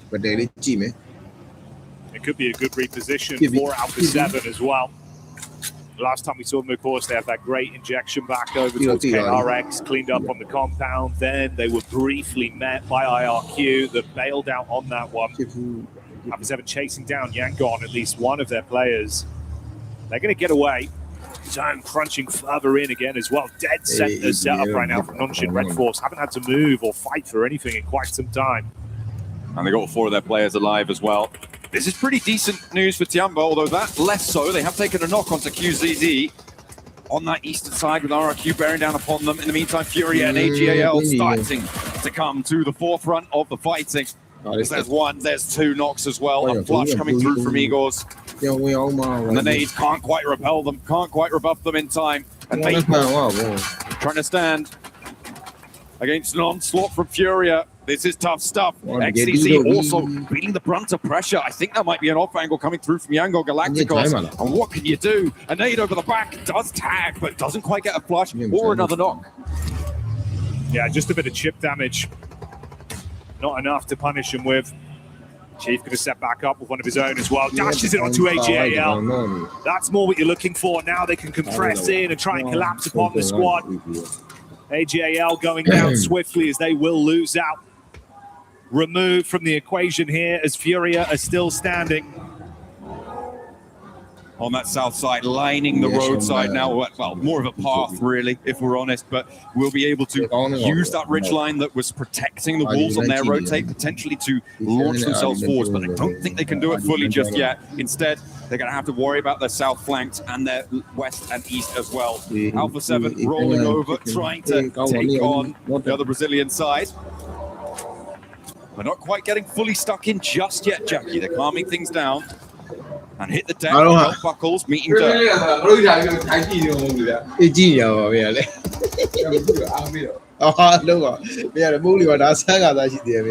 lot of noise in the arena right now. Here at the Kadir City Grid, it's been getting pretty fiery. The energy coming out in support of Alpha 7. Meanwhile, Goat taking some shots. That's a pop off from the fans over in Yangon's corner. Rightly so. First Elim on the board there for Smile. You want to hunt for more. There are goats out to the west, and they want to find them. E-Arena and Al-Ula now coming into conflict. Remember, E-Arena losing a player on the drop, so they are as three players from Al-Ula bearing down upon them before to join them pretty swiftly too. Nades not quite connecting on the first form of the hold, but two immediate knocks come through, and the flushes are brutal and coordinated. Two now players for Al-Ula on the back side of the fight, but there is a third party from Go Up the Hill, R3B, now the last to stand. E-Arena hold their nerve with a beautiful 1-2 punch to kick things off, and a lovely shutdown for Tony K. The final Elim there. There was no way to get into that compound. No, not for love nor money. Couldn't brute force their way through. But talking of which, look who's in the back line. Goat Team's representative, the solo, of force, arcs the nade through the doorway to try and deal damage. That's going to be the spread from the molly, making it uncomfortable. Another one bounces just off the periphery, trying to thread the needle. A further Molotov goes in, keeping them guessing. 3 nades in the back pocket as well. The cycle goes over. E-Arena sat just hoping this shrapnel will end them as they cower in the building. More nades being layered on down here from force. In the meantime, players around them looking to move away from this fight. The circle's gone southeast, and you do need to get out of bounds on the final nade. And in he goes. The DBS in hand. Looks for one, but he can't even connect on the first. And E-Arena stay alive as 3. They have to get a move on though, Jackie. They've got 30 seconds, or well, a little bit less now to move before this zone is going to shut them out. Decent distance to try and conquer as well to get over there, so it's not an easy pathway for them. The solo representative of Go Team there having it all blow up in his face. Ironic after how many nades he throws. But it is what it is. E-Arena. If you thought you'd finally have a safe exit path, no chance to egress yet as DK come back in for even more. 5 nades in the back pocket. Let's see if he can do better than Goat on these. Chuck in one straight through the doorway. Smoke out as well to provide some semblance of cover for them. Easy for Bad Boy trying his luck. They're low, they're trapped, and they're going to be ushered out by the zone. You've got Cycloud up on top as well for Yangon with potential chance on the periphery. Are they even going to get out here, John? They try and jump in the vehicle. They got a lot of distance already. 2 players from E-Arena moving away. Schweppes may be the sacrificial lamb. They have a vehicle that they stowed earlier or were aware of earlier. Geeky are taking shots from the off angle. I mean, Geeky are spending a lot of time outside of the zone to try and make this one happen. The fact that they've let 2 players get away and they're taking shots from a third party is quite nasty. Schweppes may be able to hop into a vehicle and get into this one depending on what sort of stim condition he's in and if he's taken too much damage. But yeah, for E-Arena, I feel like Geeky may have overcommitted for it, and instead they're losing more than they gained by quite a long way. Yeah, I mean, you can see the knock-on effect, right? Smile just being able to trapped for so long. Every time they get past one squad, another one comes over to punish them once again. So they're farming points off the back of this, with Morgan going down to the play zone. Schweppes barely pushed out. There's a timeline where he's the only survivor left for Geeky. Fragmented off the back of their engagement, results in the last man falling to dopeness. Ooh, north side, 7-2-1. GS and Tiamba going toe-to-toe, and right now, Tiamba don't seem to have anything in the back pocket because they've only got 1 player now left standing all the way on the outside. And could our top team finally take a tumble? With 3 Elims, they'd be going down with just the 1 placement point. He's trapped out in the blue, behind the shack, gets the first aid, and the smokes are there. Might be able to dart forward, but he's already taking a lot of damage, and the blue zone's right up of him. Jackie, it's going to tick, it's going to do it! And Malik gets the final blow. Finally! He's able to take it down. Oh, it's actually the play zone. So it was the play zone tick to take down Tiamba. 3 Elims, couple points. They're up to 49 now. Still a very hefty total. Cut short the storyline of a triple from Tiamba. That does open the door for other squads to raise themselves higher up in the standings now. Potentially a game where Furia could keep some of this good trend we've seen going. Nonshin Red Force, they've been pretty blessed by the circle crunches we've had over the course of this one. Haven't realistically had to vie too much for control. Still got good compound setup as well. I feel like this north side is actually quite leverageable for a deep run into the game. It may not be a winning position, but it would have been brilliant for Tiamba if they'd been able to hold it to convert another strong game. They lost a player earlier on, though, to RRQ, and I feel like that was kind of the major changing point, that inflection point for the squad. Losing that one player, they lost the ability to have the full force resistance against a full crash that came through from 721 GS. And if they'd had 4 players, I think that would have been a different story.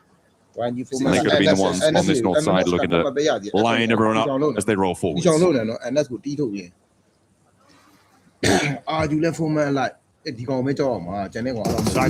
Sore eyes for the Alpha 7 fans, you'd imagine as well. Still like this game right now, they have the 5 elims to their name. Rainbow with a peek out. That's the hovercraft gone, and one more member of Yangon Galacticos, taking them down to a triple threat with a backdoor assault as well from Furia. Scary. Landing not quite on top, goes a little bit too far there. Igors wants to try and connect, but I mean the damage is pouring in from Furia, from Alpha 7, and Yangon Galacticos are trapped. There's nowhere for them to go. There is no easy way to move forwards. I think that might be E-Arena out as well in the meantime. But second place on the overall standings with Furia, I think now guaranteed to be surpassing them. At this point, and they sent straight over the top. Furia going to have to face off. Not quite able to punch through. Igor still left down at the turn. The top down is just too strong. Yangon cannot get it done. Furia fighting tooth and nail and looking damn good whilst doing it too, but you've got to get your man back up. He's been a huge part of the roster, but taking shots from RRQ might cut that storyline short for them and leave them in a worse position. It's good damage. Here's the push up, the nade over for Chief. The spear of Furia strikes into RRQ. And there go the rounds, finding that flush as well. There is a knock over onto Igors. Oh, sorry, the flush coming through. And Ayala does go down as well. Silence trying to make a great threat. Out wide, can't quite connect with the front line, but draws some fire, gives some protection, makes a little distraction. Chief is going to fall, and RRQ are going to win out on this trade. In the meantime, a massive flex out coming through from Nongshim Red Force. Really timely as well to flex away from their position, to get involved, get stuck in, and will be able to clip the wings of Alpha 7 somewhat, losing at least one. But there is a knock, there is a response. However, Obscure also takes that tumble, and Dizzy could potentially find this res if Revel and Carrillo can't get a position, and Lapar could stop them doing just that. They've got the hillside peak onto it. Ravo exposed from the backside. Looking good. Oh, it's an easy takedown as well to Obscure that was knocked prior. Such little HP left to play with for Alpha 7. They're not going to be remaining alive for much longer at this point. The split from Nongshim was well timed and well executed. Korea, all that remains. Oh, barely missing on the driver. Trying to pull it into the vehicle. Firing off warning shots, but that's all they are. Just warnings as they're gone again. Out in 4th place on this one, leaving out the top 3 squads remaining. What a timing on that for Nongshim Red Force as well. That flex out down to the south, really instrumental. It gets rid of Alpha 7, and it felt like maybe they were going to lose 1 or 2 players there, but the RRQ peak over the ridgeline kept Nongshim safe, and they have managed to get that res, get back to their compound, and back, more crucially, to the circle as it shifts all the way up north, and RRQ are going to have to make a mad dash here. Yeah, Nongshim licking their lips right now with how they played this one. Early game was good for them. Weren't really contested too much. RRQ getting hit by the zone as well, so it's just getting messy out there. I think they're just going to leave him. 721 GS. Want to take down the player on the south side. Rayan should have angles on this. There are shots being fired back. Nongshim Red Force do have the toe sight, and we'll be able to clip those nails. That's going to leave RRQ out now. A 4 versus 3 from the position that Tiamba were holding against Nongshim, who have been in this spot for the longest time. And that's 7-1. And that's got more out already. Yeah. And that's 721 GS had some moments of greatness in the group stage. It feels like if they want to try and revitalize themselves and prove that they can go further, fight for an opportunity into finals, this is a game they need to win to get themselves in that headspace. For Nongshim, it's more of that consistent force. The team that we know can go above and beyond in a position to do just that with the advantage of not only their position, but the numbers as well. Battle of attrition on their side, John. This is a jump up to second place on the cards for Nongshim Red Force. For 721 GS, it's a chance to try and join closer towards the top 6. Early doors on the tournament does mean there is incredible amounts of volatility on the tables. And Nongshim would love to try and rise above that. That's exactly what they're looking to do here. TC with the flex out, even though the monster truck's gone up in smoke, is brilliant because there's still 2 players who have to crest this ridge, who have to get across the road for 721 GS. And when they do, it's open season. Nongshim are going to be on the hunt. There's been some great reactions out of them as well. No, but I feel like I've got to back them from some of the angles we've seen. A lot of talent, gunplay's through the roof right now for this team. Coaching staff watching on as well. Fingers crossed and hoping for the best result for the squad. Seems like there's still a decent amount of utility left in the back pockets there for 721. It's going to be the smokes over, create a pathway, smoke wall up on the roadside. Vehicle to play with for the rotate. Do they have the cover though? Can they get there safely? The cannons start to fire the nades on that off angle. They know that he is a vulnerable position for Nongshim Red Force. So if they can get aid range of him, that might change the dynamics of this circle. Jackie, Nongshim Red Force also do need to move forward. They haven't managed to deal a blow on that crossing. So now they need to go a little bit more bread and butter. The thing is, if they're thinking Tizzy's the vulnerability, I think in reality, he might be the volatility they need to open this one up. You expose yourself for even a second. That off angle, he's so damn crisp with it, he's going to be punishing you towards the side. Nades as well, every time just eating away at them, draining out some of that additional medical utility. Circle's going to start to crunch him. Really going down to the wire on this one. Nongshim do have the more central position with their forward spots here. Not too sure how many needs are in the back pocket for 721 GS, but XZY launches one forwards. Doesn't quite go the distance. TC also lobbing on in. The volley starts to come on through. Remember, the numbers are still in the advantage of Nongshim Red Force. Oh, that looked quite good. That was from Hyunbin on the back lines. TC starts to move and Alico clips him, immediately shutting him down. A really good opener, but there's an aid in response, and Hyunbin connects again. Up into the sky. Oh, he rounds it down. Alico's going to be forced out wide, but no one's looking. No one's ready for it. The flush comes through to Malik, and it's a 2v3. Scary scenes off the back of that. Panic stations. Fumbles with an 8. Looking for the reset on the follow-up. That's the last one. Dashed in towards Nongshim, hoping to deal some decent damage. Being constantly peppered by these. Molotov goes over as well. Just decent damage, but no conversion. Another peek back out. Rahad falls. This isn't looking great now. Down to a solo. Trapped in an awkward angle. Shots over. Can't quite find it. As Nongshim see red and get that one done. The aggression pays off. Taking the chicken dinner in game 3.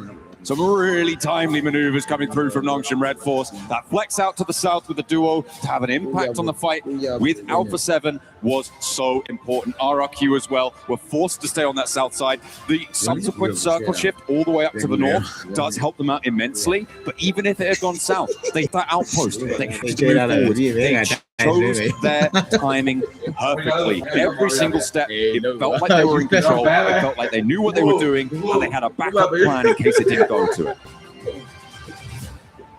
Good signs of life there. A team that, again, we know can rise to the occasion. Inside of that game, they rolled the dice perfectly with what they were given. Really loved that one split where they pushed out as well, right? That was kind of a pivotal play where you saw not only are they happy to just play with their cards close to their chest, but if they need to split off, take aggression to a team that, if got far into that game, like Alpha 7, we know they're very volatile. They can make big plays. You've silenced that early. You've not left it in their hands, John, which makes a big difference for them. Absolutely. I mean, you take away agency from other teams. you're going to be in a much more predictable scenario. You're going to be able to find those paths to victory much, much easier, even if you have a little bit more of a branching diagram, right? You are aware of exactly where you need to be going. Triple thumbs up. Not going to get the fourth, Jackie. That was silly. It's only match 3. That was on point, on brand. Third game, third chicken dinner, 3 thumbs. It's basic maths, John. The numbers agree. They have been crunched, just like every other team under the boot of Nongshim Red Force during that last game. Really, really nice stuff. They were obviously in that compound for a very long time. They didn't need to make a lot of decisions during the mid game, which was really quite safe for them. It was very homely, I'm sure. So good news on that front. But it does take a really strong team to not get super comfortable in that. And that's kind of why I'm focusing so much on that flex out to the south, right? Because it means that they were permanently, constantly, unrelentingly thinking, when do we go? Where do we go? Who are we targeting? What are we going to achieve with a flex out? That sort of thought line is exactly what we want to see from a team looking to make their bid to get in the finals and a chance to win that oh so special trophy. It's a beautiful bit of kit, an amazing trophy, obviously the pride of it as well.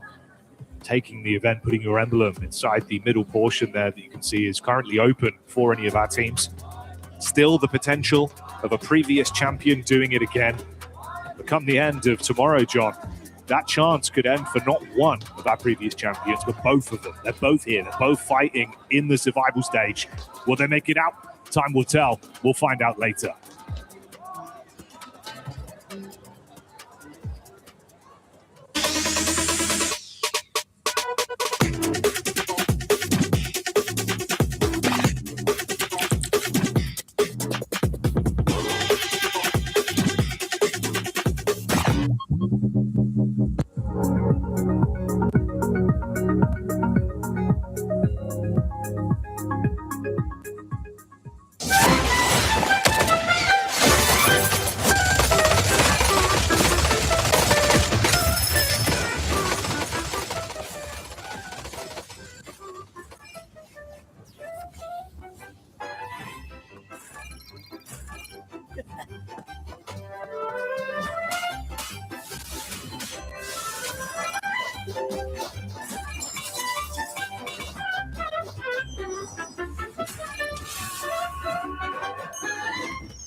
मेरा भी है sir 1 HP 1 HP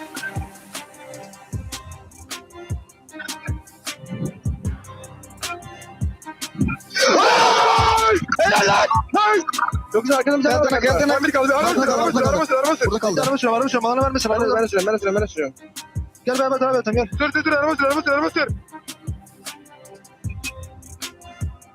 Nice oğlum. Çak! Vai junto. Tenta skip rush. Sim. Boa, caralho! Porra! Gue kiri dia. Nomor gak? Oh, aneh bener anjing.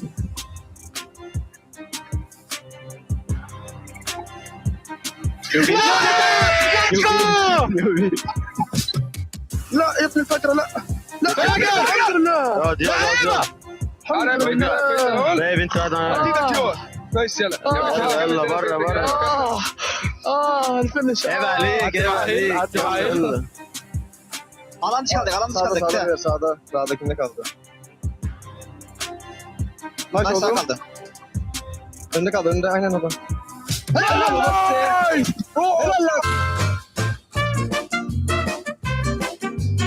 好的，欢迎来到 Aramco 的实力排行榜。我们今天也是邀请到了 HL 的选手来给我们现在桌子上的这些战队啊做一个评级。来，你们现在看上哪个 logo 了？先来一个 Godlike， 跟颜色，就意思是 C 是吗？OK。Alpha Seven 吧。Alpha Seven B 吧，毕竟没进决赛嘛。我没说话，刚才说的。今年是今年，刚才说的。那我跟谁？好，下一位 IDA Esports D。这个往上点，这个 YG 给个 S 吧，上届冠军给个 S 吧。GK C。下一个 F， 这个 F 很配啊，这个。好 UF 给个 B 吧，给个 B 吧。好，接下来 Aurora 老熟人，给 S 吧。这个 S 啊好 S 已经有2位了。 40。这个不是很猛吗？对啊，那直接给到 S A 跟 S 中间呗。我觉得这个应该给到 S 吧，就这么还有这么多呢？没事啊别急啊，下面也很就凭人家是行冠军，行。 RQ 给到 B。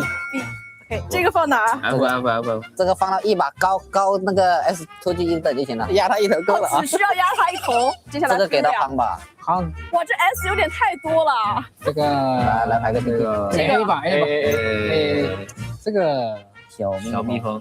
那 B 跟 A 的中间呗 ，B 跟 A 的中间，我觉得 A 比 S 还要珍贵啊！现在马上就来了 ，EA 来了 ，A 必须得 A 啊，因为它对比在 A 是吧？这个直接这个怎么说 ？S 加，必须是压那个Aurora跟黑豹一坨，稍微挪一挪。这样子吗？对。哦，懂你意思，懂你意思。这个更别说了。这个呢，龙息。刚 S 刚有一个空位啊。NGX 给个 A 吧 ，A 吧。接下来 Hora 给个 D 吧。反正现在每个等级都有。对，我觉得贴很完美，很完美，很完美，没有要变的了。没有。是的。那这就是我们 AGL 的选手现在定下来的评级了，不知道大家怎么看呢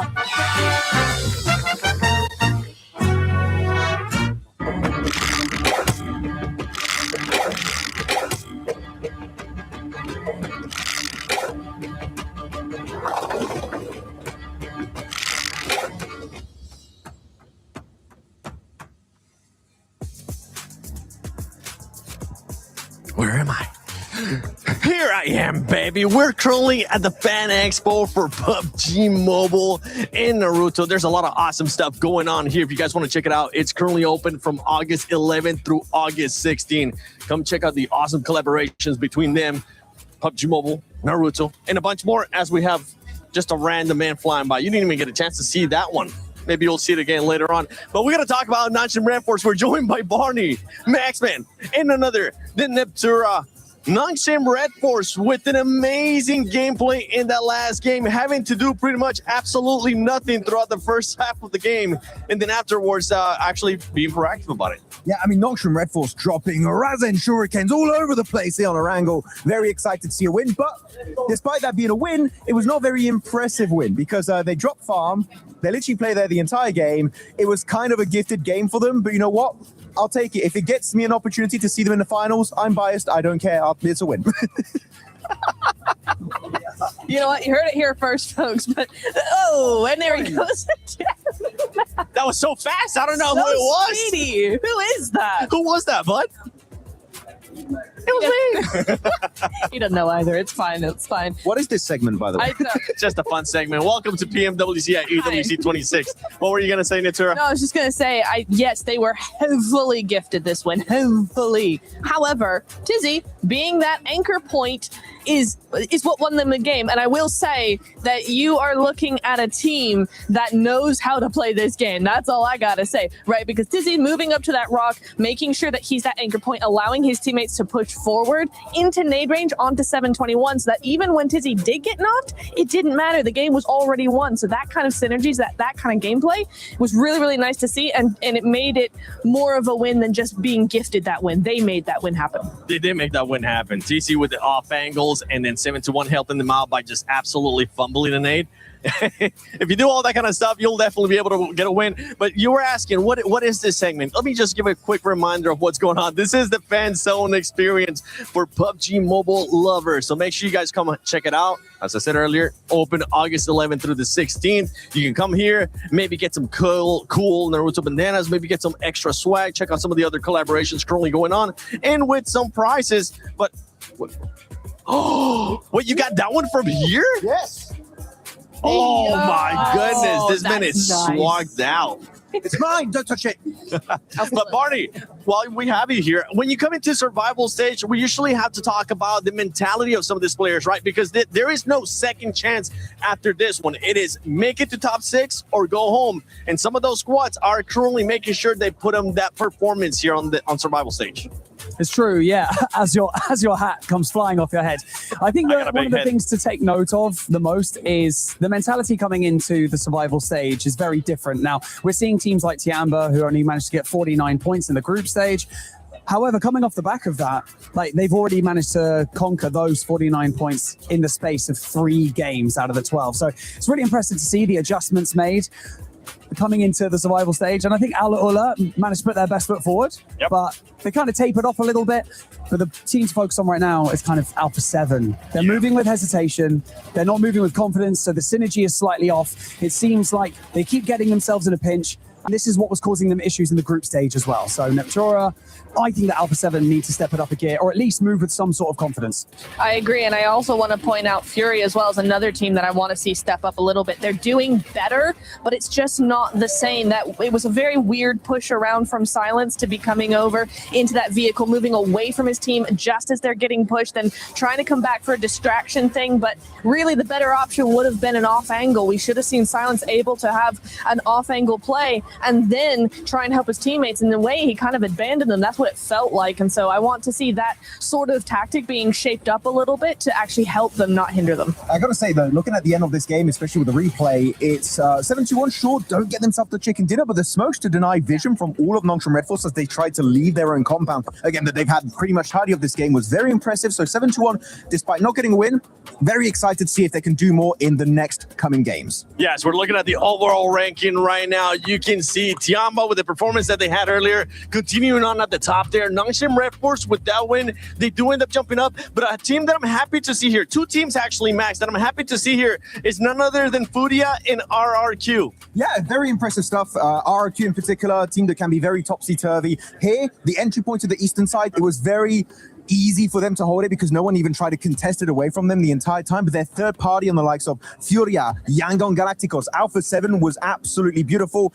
Then the Circle had a different plan in mind, which is forcing them downhill, which as we saw there, it's really hard for them to make it work out. So overall, very happy with them. And Miramar in particular, I need to see some RRQ presence. Yeah, we need to see some. RRQ actually, they ended up doing a cool rotation a little bit towards the end of the game where they ended up going south. It seemed like they were going to be a bit too passive, but then we saw the aggressiveness out of them. And I'm loving that we're getting more people, more stuff from PUBG Mobile just joining us here. Got a cool. How's your day going? Okay, cool. Hey, that's what's up, man. I tell you what, though, I've got to say, a team to look out for today is GOAT Team. They're one of those teams that will consistently be putting up numbers in every single game. There's nothing flashy about them. They will always just keep putting up numbers, though. But they've only got 3 placement points, which is very interesting. So eliminations look good, but I want to see more like top 5 finishes. If they do that, Barney, agreed, they are a very scary team. Aggressiveness. That's what it is with that team. They're going to be able to see it. Barney, I think you have something to do after this one. So oh, and he's gone. Well, thanks for joining us, Barney. Hopefully you have fun at this stage. I'm pretty sure we'll be seeing you there shortly. You could have just done the, what's the name of that jutsu, Max? Where you just end up appearing? Shadow clone jutsu, you want to do? Like you create yourself a clone of yourself and you disappear? Hey, we did that works. for the PUBG Mobile guide. They were able to kind of show up here. Play unknown jutsu perfect. right now. Look at that. Any teams that have surprised you today, Neptura, besides the obvious ones? For me, Yangon. The Yangon are back to their day one of the group stage that we saw. I was saying they have a lot more presence. And so far, over the last few games, we have seen that return after their second day where they just were non-existent again. Really liked how they played the southeast side there, 7. They were really, really heavy on those splits. SayCloud moving over to, who was it? Who was going over there? The EA GOAT fight off onto the western side. He was monitoring that fight, regrouping, trying to make a push happen. So very, very sort of aggressive in that mentality, aggressive in that gameplay, even if it's not super aggressive onto actual players. Yangon, honestly, it's a defending champions here at PMWC. I would like to see them in the finals just because we haven't gotten a chance to see them at all since last PMWC when we talk about PUBG Mobile Esports Global event. And one team that's actually surprising us in a bad way here, Max, and we have to talk about them. It's Ulf. No, yeah, it's pretty bad. But genuinely, look at their rotations. They get not terrible positions, but the main issue is, and this is something that is a main issue for Ulf going into all of their tournaments, they're a team that sometimes they go dead center of the circle, but they're not super playable. Sometimes you see them in a shed, you'll see them around a tree or a rock, and the moment teams have a point of contention around you, they spot an angle on your entire squad, they get instantly eliminated. I kind of want to see Ulf play a bit more edge. I feel like edge playstyle is actually what suits Ulf the best. And that's what we saw from him back in PMGC last year, even PMGO Season 1 in Jakarta. They were getting so many points because of that edge playstyle. Center here, if it's not a solid position, like I'm talking, it's not a compound, they're just going to get decimated right away. And Ulf, in a lobby of this caliber 7, we know you're going to struggle if you don't have a good spot to play from. Which is crazy too, because it's usually one of those teams that we're able to see them being even more aggressive. They're able to, especially with what you're saying, when they're able to play edge, they are going to be able to take full advantage of that. But right now, that them not being able to play how we've seen them in the past is not working for them. Yeah, exactly. And I think it's the same with Furia when you're talking about that edge play, that edge rotation, that spread coming on through. They're not being as aggressive as the lobby is demanding, and that's the real problem here. Is because they want to play slowly, and the lobby is just like, no, we're playing too fast for that. You've got to keep up, or you're going to go out. Yeah, and that's hopefully what's going to be happening as we have hit the halfway mark of day one survival stage here at PMWC at EWC 26. But I'm wanting to watch the game, so we're just going to send it over to Barney and Looty. I'm out of here. Looty. Back tell we me, are. Barney. Back we are. The survival stage. What does survival mean to you? I mean, just survive with the minimum you can have, you know? Surviving with the minimum. That's interesting. Okay. Looty, I'd like to ask you, how long do you think you'd be able to survive, like, on this stage, just by yourself? What would you need? I mean, like 4 days. I just need a little bit of food, I guess. Yeah, something like that. Okay, you got food. You get one other thing. What else Only did you one? have? Yeah, one. I mean, just a bottle of waters. A bottle of water.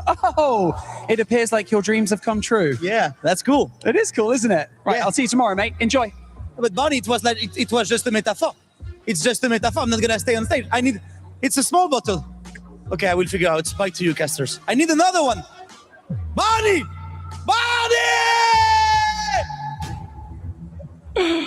Let's get it going as we're getting ready for the final 3 matches of day 1 of the survival stage. I'm on Jukes here with my man Blake, and we are ready to go here. There we are. It's been a good time so far. Tiamba currently, Yes, they are. hitting everybody with that forbidden jutsu. You know what I'm talking about? If you know, you know. If you know, you know, because they are dominating the lobby. It's about time, man. I mean, Tianba was a team I had going into this one, automatic lock to the finals. To even see them here in the survival stage has been pretty wild to me. But it's about time we see them make it happen here. Yeah, bro. I mean, I think for Tiamba, this is already a fantastic start. They just need to keep on working, keep on grinding. I think right now QZ's kind of feeling it. So is Milu. Milu's doing wonderful work. I think Maxim was rightly highlighting him earlier on in the day. We are getting in towards our 4th match, though, hitting up Erangel. We are over from that eastern side down towards the south and over up north. It's a little bit of an awkward one to work with here, Hot Jukes, but we have had pretty much disgusting play maps followed by disgusting circles the entirety of EWC 2026 here at PMWC. So I didn't expect anything less. Yeah, these zones have just been relentless. It's unbelievable. You know what? But it's all about being able to adapt, able to make those plays and make it happen. So we're looking right now at the overall ranking. We're only looking at top 6. It's top 6 that move on. Everybody else is going home here. So right now that cutoff is going to be GOAT with 22 points. It's going to be really up to these teams down below to start turning things up right now. I think they've kind of already burned through the games that they can have. If there's anything to go by our previous groups, though, we're kind of looking at 85 points, roughly. Sure. Don't quote me on that in future, but I think for what we saw going into top 5 and what was a pretty tough group, we were looking at 95. There was that point sponge over the top side in Vitality, though, so maybe 85 to 90 points overall for 6th, and it goes up from there. Right now, Tiamba, they're pretty close to hitting that. They need like 40 more points on the day, which is ridiculous next 3 games for any team, but they could lock themselves in fairly easily at the end of today, and that really does take a lot of the stress off. So any more points they can get right now, he's fantastic. They're starting off wonderfully over towards Yaz. It's an early dropout as well, so they'll get very looted very quickly. Then it's a case of just figuring your way out over towards that western edge. But there are a couple more teams we do need to talk about. RQ, for instance, goodness me, good job to them. I think that although they haven't been massively loud in these games, some decent rotates, some good presence in these endgame circles.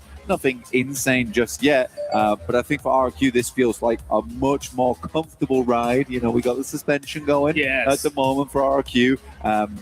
Let's just keep that happening. Let's stay on the smooth roads. Yeah, speaking of, you know what? Where we're going, we don't need roads. You can see Yasser already getting in the glider off the rip here. He's going to be keeping an eye over Saverni. But you know what? You guys need to make sure you keep an eye in game and get that Uzumaki Naruto event going. Get that Ninetales Fury AUG.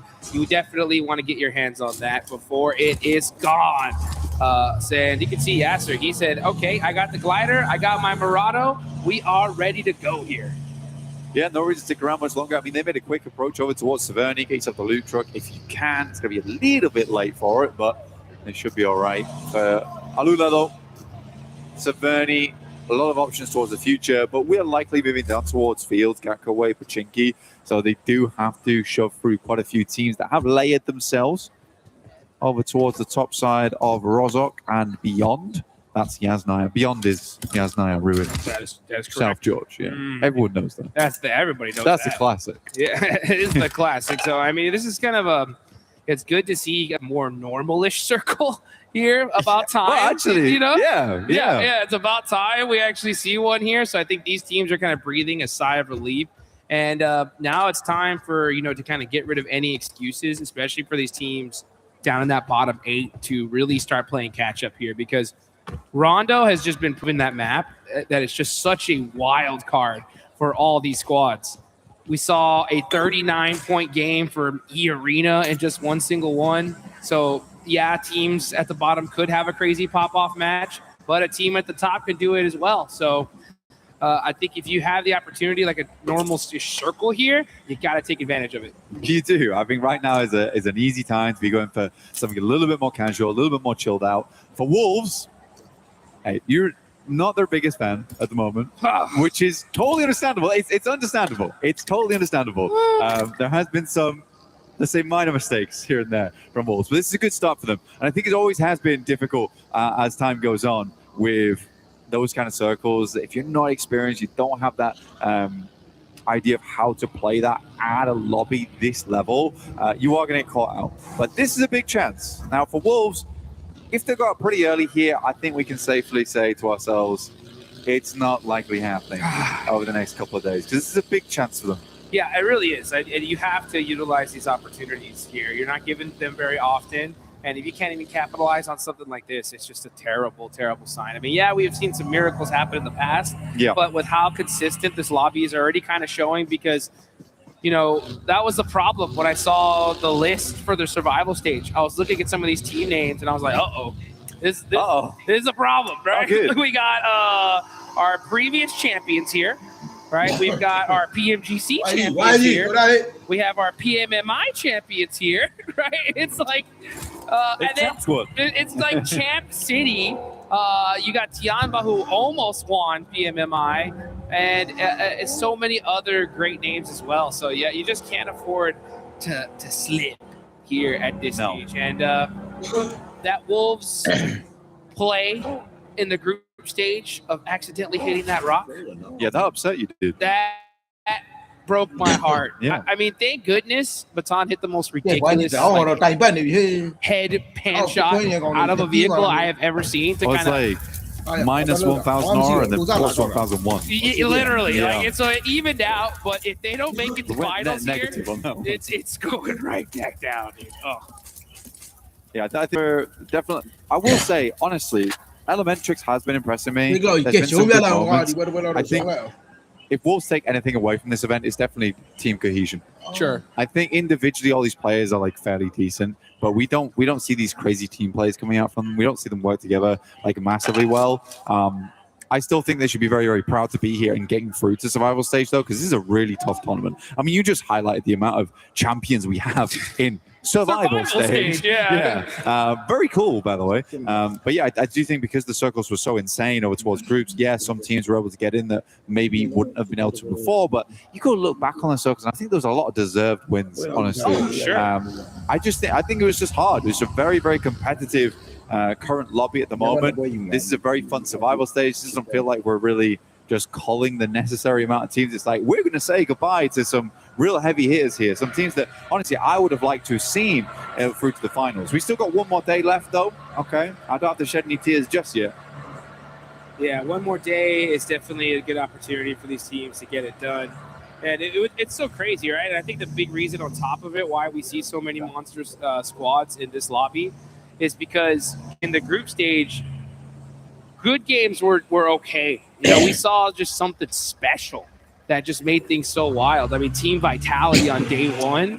Vitality was just absolutely insane. I remember talking to like all these different coaches and players and be like, hey, What do you guys think about Vitality's day one performance? And the answer was always, what the? And then you just fill in the blank, you know? Yeah, bro. It was just shock and awe. Like, I don't even know what to even say to it. And, I mean, you really can't say much. No, you can't. Well, I think for Vitality's performance, it was one of those things where there isn't much to say. It's like, it is shock and awe. That's essentially what it is. I think there's not much to be said in terms of like what they did wrong or what they did right, because it's just a case of you guys played out your minds.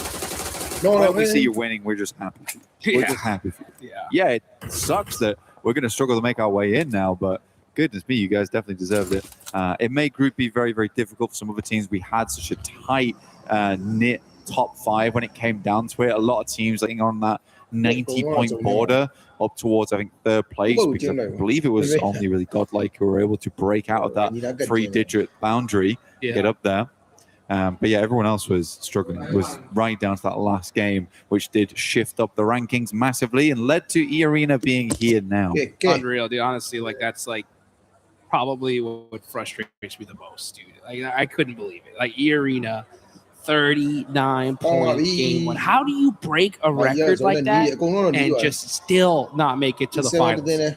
I'm glad I wasn't on the desk there, because I would have gone absolutely crazy. But, oh, here we go. We're getting the action. It's Tianba once again. Catching out Alula. As well. Tianba not messing around here on rotation. Also, great to see 721GS getting to it with the Wolves. That's bringing out forth. Looks like one of the Wolves players does get thirsted, so they're going to be stuck with 3.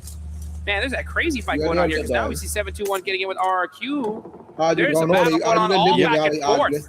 Well, it totally makes sense. There's a lot of fielding towards the northwest and down towards the south. There's some very key compounds, some very key areas of the map you want to take control of around these trees. And we already know from watching groups, these players and these teams are not afraid to get stuck in 4 strong areas of the map. And it does cut out a lot of players quite quickly. 721GS, they went down. They struggled off the back of it. Right now, Ulf is trying to rotate on through. Geekay is finding shots towards Tianba. They do lose one player because of that. But yeah, everyone wants a strong spot inside the circle. It's just amused me that they're currently playing around. I don't think they expected players up towards Church right now. They can shots off of this one. But fair enough, the Geekay is a good, well-laid trap.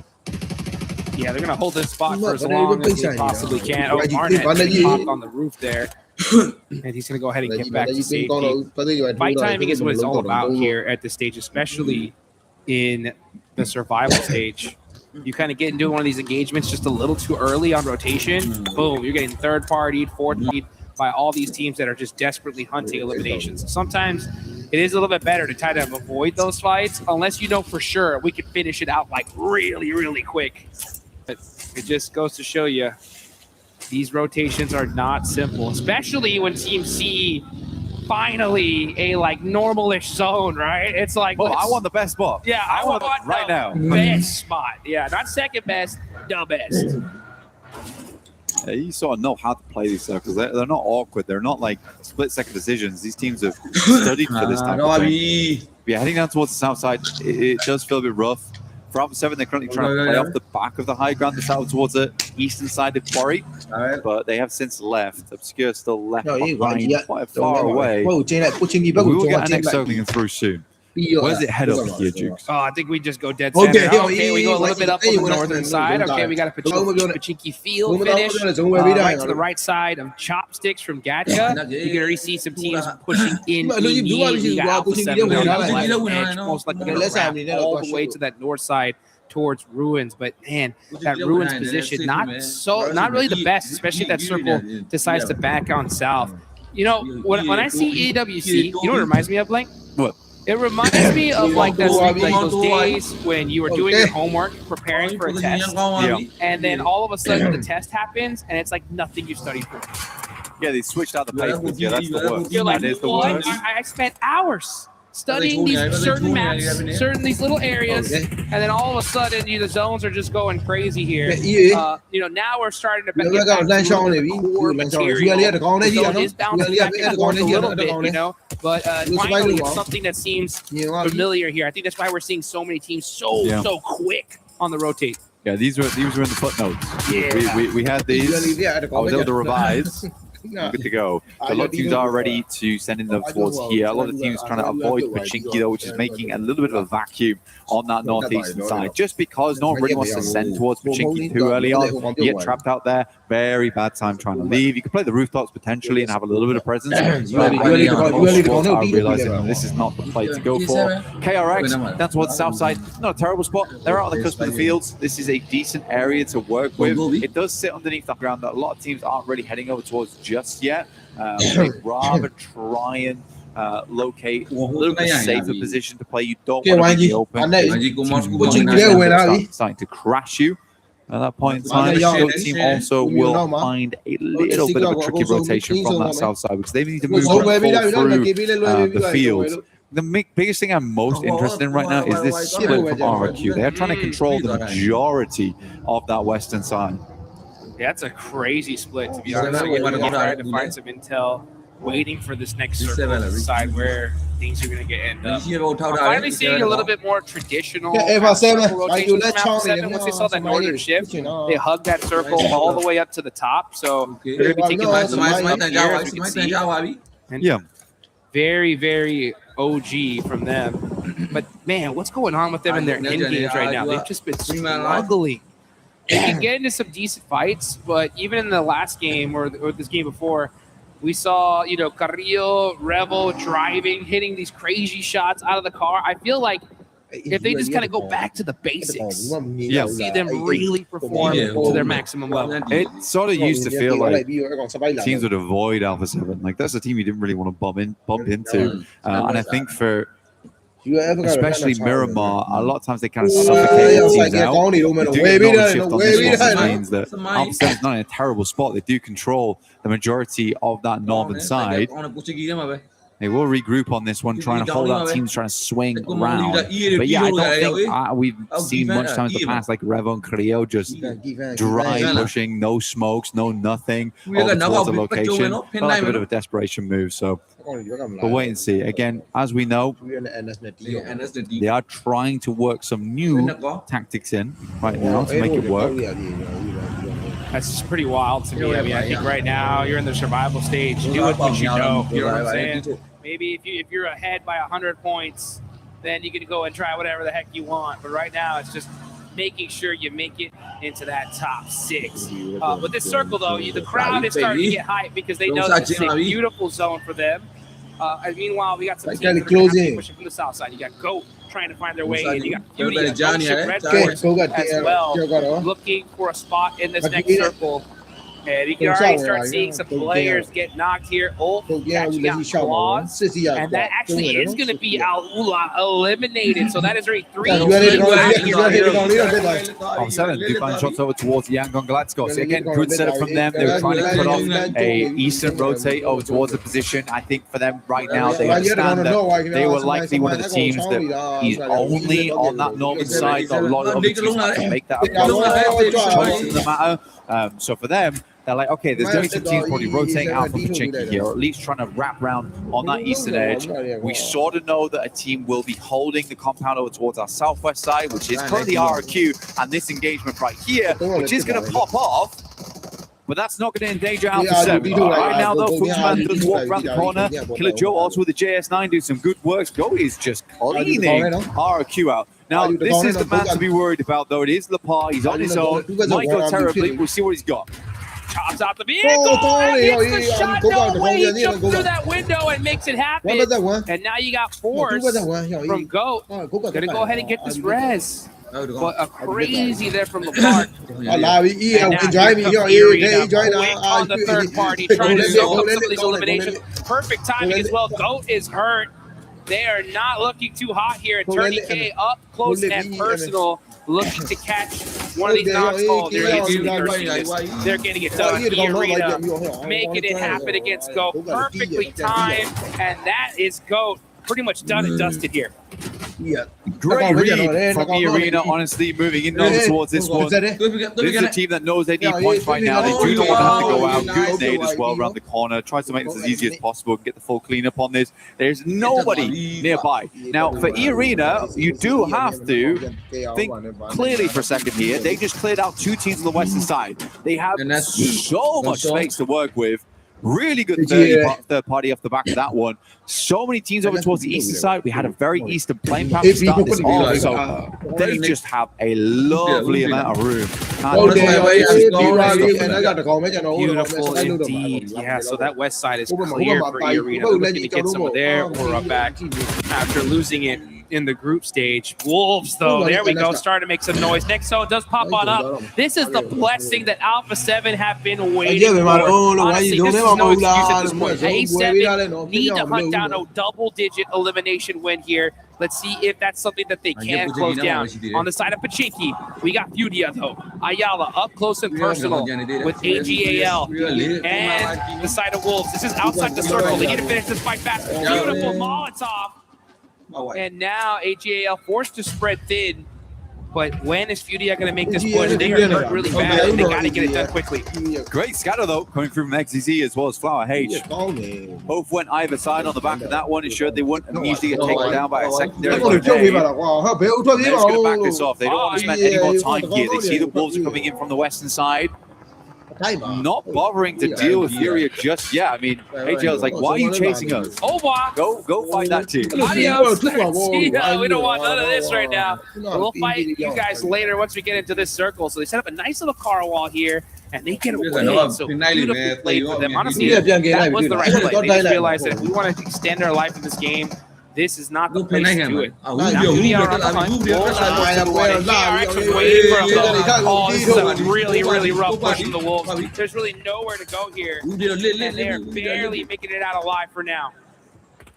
For the Wolves, it's a mad send, right? I mean, there was definitely an opportunity there to try and just take the fight to Fury in the first place, clear on that south side, and then play it slow in from the southern edge. Then look over towards also. For Wolves, I can see that they're trying to reach for something. Alpha 7, though, they have a wonderful spot on the map right now. So much space. The entirety of the northern side, they control half the circle here, Juice. They have to do something big with this. Last game, they were given a ton amount of space on Erangel. Didn't bother trying to clear the south side. They're very hesitant in their approach there. Again, they seem to be only looking over towards the east. I would have loved to see a Western rollout here from one of their players, get the lineup, see how much space they can take and what they're working with going into the future. As long as they have information, they should be good, because info at this point is king. Yes, it is. Carrillo's going to go ahead and really trying to put his king status on. That man has worn plenty of crowns so far, and they're going to go ahead and punish A7 over there by that tractor. So yeah, A7 completely spreading their wings, and now they're starting to get aggressive, right? They're not just hanging back on the north side. They are getting up close and personal, looking to soak up some of the illumination. Furia on the drive. Full squad in the vehicle, moving up little by little. KRX is badly hurt here, and G's going to start throwing a lot of util, but Tion, but Eagle with the very, very slim peaks. Tiamba know the position they're in. They want to clear out as much as possible. They cause some casualties right now.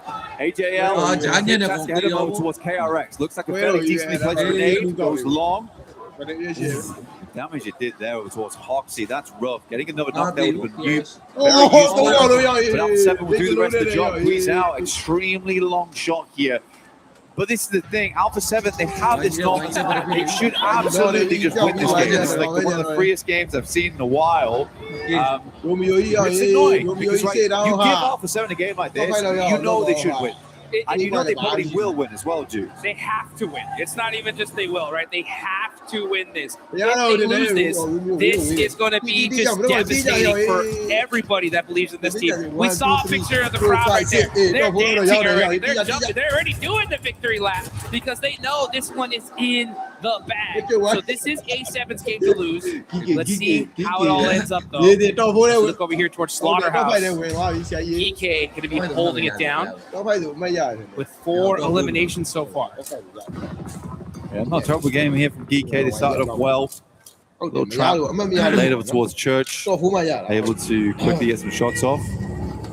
Alpha 7 though, continuing to try and wrap around. They're probably waiting for the circle to fall in from that northern edge. They don't want anyone wrapping on their north side. They'd rather keep everyone on the southern edge towards them, and they can just play full 180 broadside, which is so much easier than trying to deal with snakes in the grass in the late game. All out A7 has to do is just play old school PUBG mode. Pretty much, literally, yeah. just Very, very old school. tried and true. Nothing needed to be done here special. No crazy drives, trying to shoot people out the vehicle. No kind of wild little highlight reel plays. Just work together as a team. That's why like if you knock a player, it feels almost impossible to take out. It's like they get 10 times angrier, and we haven't seen that so much in a while. Actually. So let's see if they can get to form here. They're playing it very close together. And Revel going up a little bit here, trying to find some angles on the Mormon on the tractor. And Mormon hits the deck immediately. Moments underneath will take a volley of fire their way. Up 7 and 8 eliminations in this game. This should get them back into the running quite quickly. Starting to look over at the util right now. Rebel, I think it's on with about 100 rounds, so that should be enough here to finish this. Is it flow này? 8 Mà tin giờ eliminations. được. Không còn mấy giờ nó quán giờ còn mấy giờ nó không có tốn còn tốn còn. Anybody in their position. They're doing very solid here. We'll see when the next circle pops. But right now, everybody's just kind of waiting. This is still only zone 6 with so much open range. That's why we have so many teams eliminated already. Want to win time mà nó. Hey, for Tampa though, they're a fairly decent game. I mean, they're in another top 5 scenario. I think that's a lock already. Honestly, 4 either. I mean, we're waiting for it. We're waiting for it. 53 points at the moment. I give him another 20 on today, and then we can lock it. He will take some miracles tomorrow. At least some devastating maneuvers to go down. Quick switch back towards the player on that north side. Alpha 7 will get them back up again. Again, this next circle is pretty much all about Alpha 7 just holding off this north side, not allowing the Raps to come through because you're waiting for Geeky as well as Yangon Galacticos to be pulled off these compounds towards the southeast. I kind of like the fact that that player from E7 got knocked right there because I can already see they're getting a little antsy and starting to push up a little bit too much. Yeah. That knock was perfect timing because it wasn't too devastating for them. They were able to get the res. It was very inconsequential. But the next zone does center on up a little bit to the south here. So A7 are going to have to push up little by little. But this zone is terrible because it's pretty much all open field here. Everybody's going to be having to hug the edge, set up some car walls with the Tiamba. They're still out of the zone. So they're going to push up little by little. They have this hillside to work with. This is perfect for them because they can just sit here, wait for all the other fights to happen, and then get into the mix a little bit later on. Yeah, pretty cautious. I know it's Tiamba, even dropping the M79 down there, getting some smokes up. Brevo's going to try and hold up teams as they leave these buildings. I don't mind this play. I think the Alpha 7 is currently just trying to lock down E-Arena's approach, which I think is smart. And Revo, definitely the guy you want on the score, right? He is locked in when it comes to the sprays. Just needs to make sure he hits casualties rather than full commits there. Just wants to slow Geeky down in the future. I think that's exactly right. I think Revel's the perfect pick because he has such a high mobile IQ, and he knows the most important thing right now is just me not getting knocked. Yeah. I just got to stay here, apply some pressure, ensure that I do not get taken out. Because if Revel gets knocked here, the chances of him getting thirsted in Alpha 7, really being at a disadvantage is massive. But when you leave out those buildings as well, where Revel's currently playing is usually the next stop-off point. Right? Around that rocky outpost, that's a lovely area to work with. He'll probably pass that information back in the near future. But yeah, Alpha 7, they just got to keep tabs on basically 3 teams, Yangon Galacticos, as well as EK, as well as E-Arena. They spotted where E-Arena was playing from way, way earlier. Now Tiamba's even getting involved. Gusao getting a little antsy here with that vehicle. He's got to be careful not to get knocked. As the next zone is starting to close. We got 20 seconds left on the clock. I wonder how much util E-Arena have already because they have been blowing through a ton of ammunition from this angle. QZZ forced to hit the laydown. He's going to be throwing some smokes, pushing up little by little by little. Oh, Tourniquet, he's got a whole bunch of ammunition. So E-Arena are set up for this one. He's got a bag, but if Tourniquet goes down first, I mean, that's a lot of util just out the window. QZZ not opting to send these nades close. I mean, I like this from Tourniquet, dude. Kind of a wild maneuver. QZZ taking a lot of a bomb in the moment. More nades going on the top here. Another nade in the back line towards Schweppes. Good shot over towards Eagle. Immediately refract. QZZ has to know we've got to start placing these names a little bit closer. Vehicles really protecting Sagarino. That would hurt though. That is going to be Schweppes done and Dustin Mormon done. Tourniquet is the one. Up close and personal. 1v1 situation with QZZ. QZZ running the open, shimmying back and forth, trying to find the angles. Tourniquet with the laydown finally stands up here. And that short A hurt him big time. But it's QZZ that shuts him down. I mean, come on, man. Still got the nade out. You've got the tree cover. Just pull out a shotgun, something. Make the sprays. Quick peeks around the side. QZZ. Good play from him. Will swing around the side. And now Alpha 7. They have full control. What was that? And just like that, DK are looking to win this game. Kevin moving up with that almost blown up vehicle here. They know that they are bleeding. Obscure up, trying to make a play all by his lonesome self. The Rebel goes down, and now they're gone.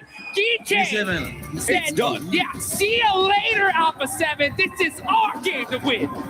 But again, like, Alpha 7 takes so long to even do anything in that situation. They could have helped along that fight with E-Arena a lot sooner. A little bit of hesitation almost. I mean, for GK, dude, GK played that game pretty crazily, honestly, towards that end game. But I respected the aggression. What happened? I mean, how do you lose that? Yeah, look at that. Carrillo scratching his head. He's like, did we just lose that game? It was in the bag. It was in the bag. It was handed on a silver platter. There's no excuses, guys. Like, I mean, come on. These are our previous BMGC champions. At a certain point, we got to hold these guys accountable. You cannot lose that game if you're A7. I mean, for Tiamba there, it's an awkward one, right? I think they assume most of the players are further behind the tree line. They get the first couple of knocks here. It's a bit awkward. I think if they started throwing some nades a little bit closer, might have been a different story. But yeah, for Alpha 7, the game just kind of fell apart almost instantaneously. Rough stuff for them. But they play it how they should do up until that final moment. Again, I think right now at PMWC and EWC, the aggression is at an all-time high. You can't afford to be sitting back here. Not at all. I mean, they needed to get angry, but instead they're driving around in vehicles looking for intel. I mean, this is just so opposite.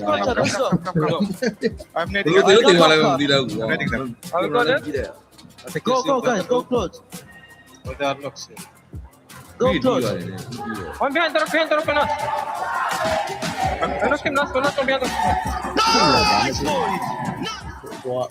Very nice indeed. And you know what? We got to give the props to GK, though, right? I mean, they give a couple of clutch knocks.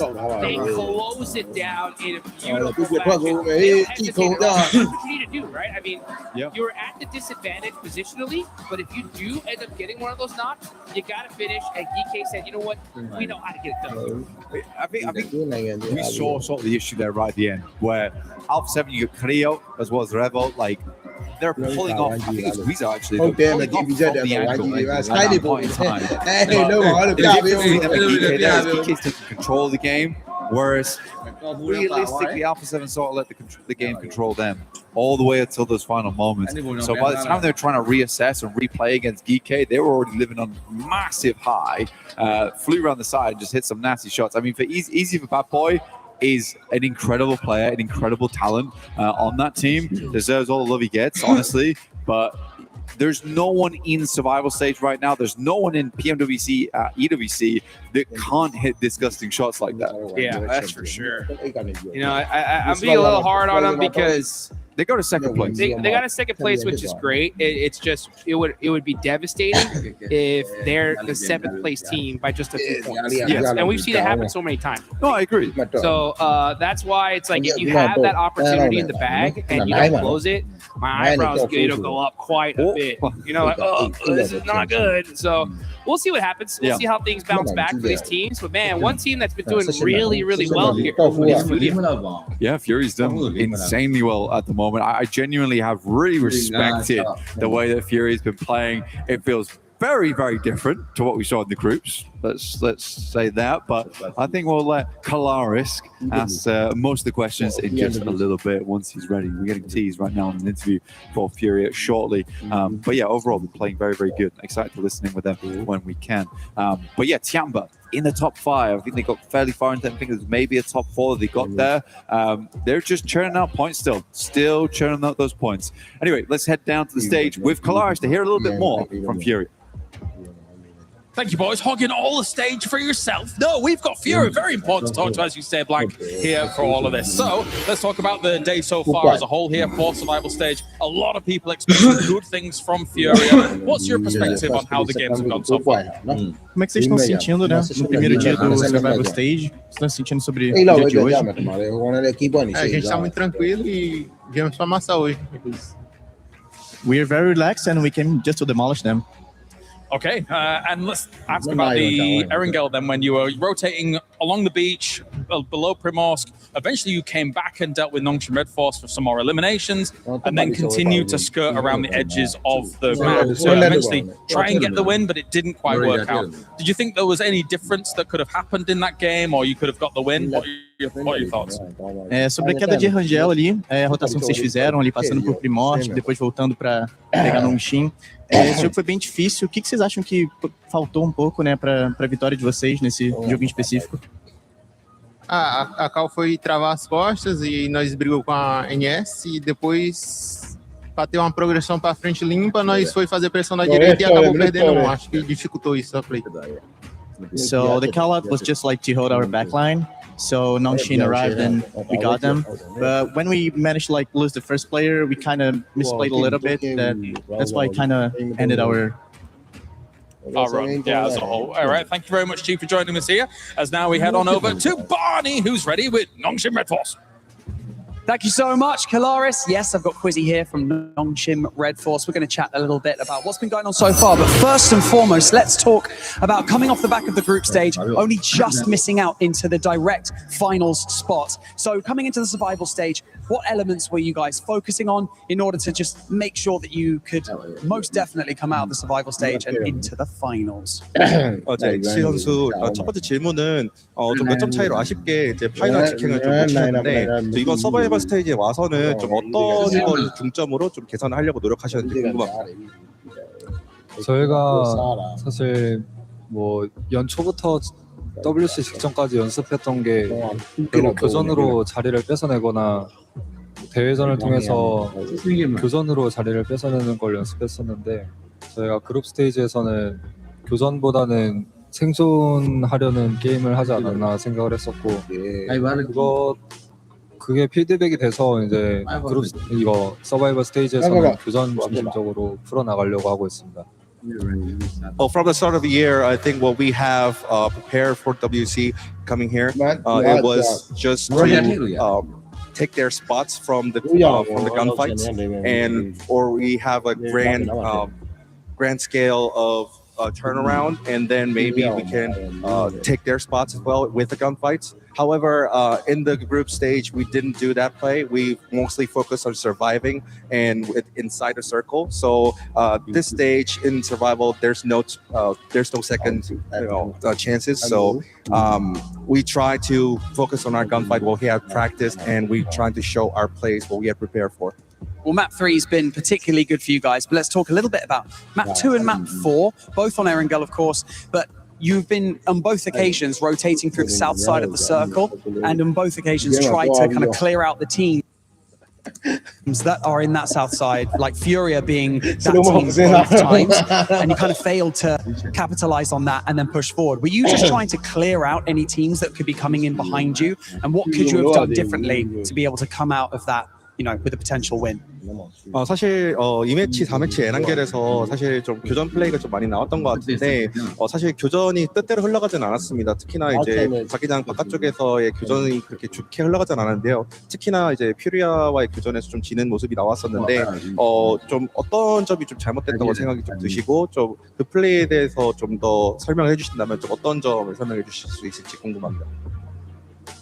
저희가 교전 시도를 그룹 스테이지처럼 안 하고 파이널에 올라갔을 때 좋은 성적을 기대할 수 없다고 생각해서 최대한 이번 서바이벌 스테이지에서 교전에서 지더라도 교전 감을 찾으려고 계속 교전을 시도하는 모습을 보여드릴 것 같아요. Yeah, I mean, after this, in the group stage, we avoided gunfights as much as possible. However, we're trying to get a grip on the gunfights and the team fights in this survival stage. So even if we fail, we just try it again and again to get our grip on our gunfights and all the skill levels. Good job so far. I mean, you guys are doing very well at the moment in the survival stage. Obviously, we need to keep that consistency up. But Nongshim Red Force, Quizzy, thank you so much for joining me in this interview. I really, really appreciate your time. Now, go and take a quick break, obviously, before we dive into our next map of the day. But we're coming to an end. It's getting close to the end of the first day of the survival stage. These teams are going to need to scramble for some points. Back to you guys in the studio.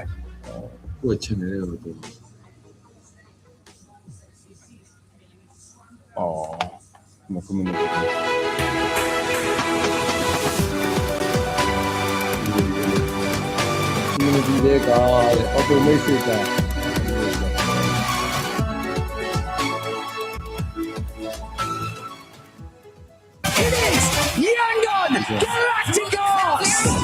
Chasing the sunrise, boots hit the ground, hear the battle call. Loot up, lock in. Every door, searching for a little more. Squad, one dream, nothing's ever what it seems. The circle's closing in, can you feel it on your skin? Heartbeat like the drum, the final fight has come. Fight till you make it, never gonna break it. Stand your ground and take it, right into the fire. Fight till you make it, every move can change it. Higher and higher, we're reaching for the winner, chicken dinner.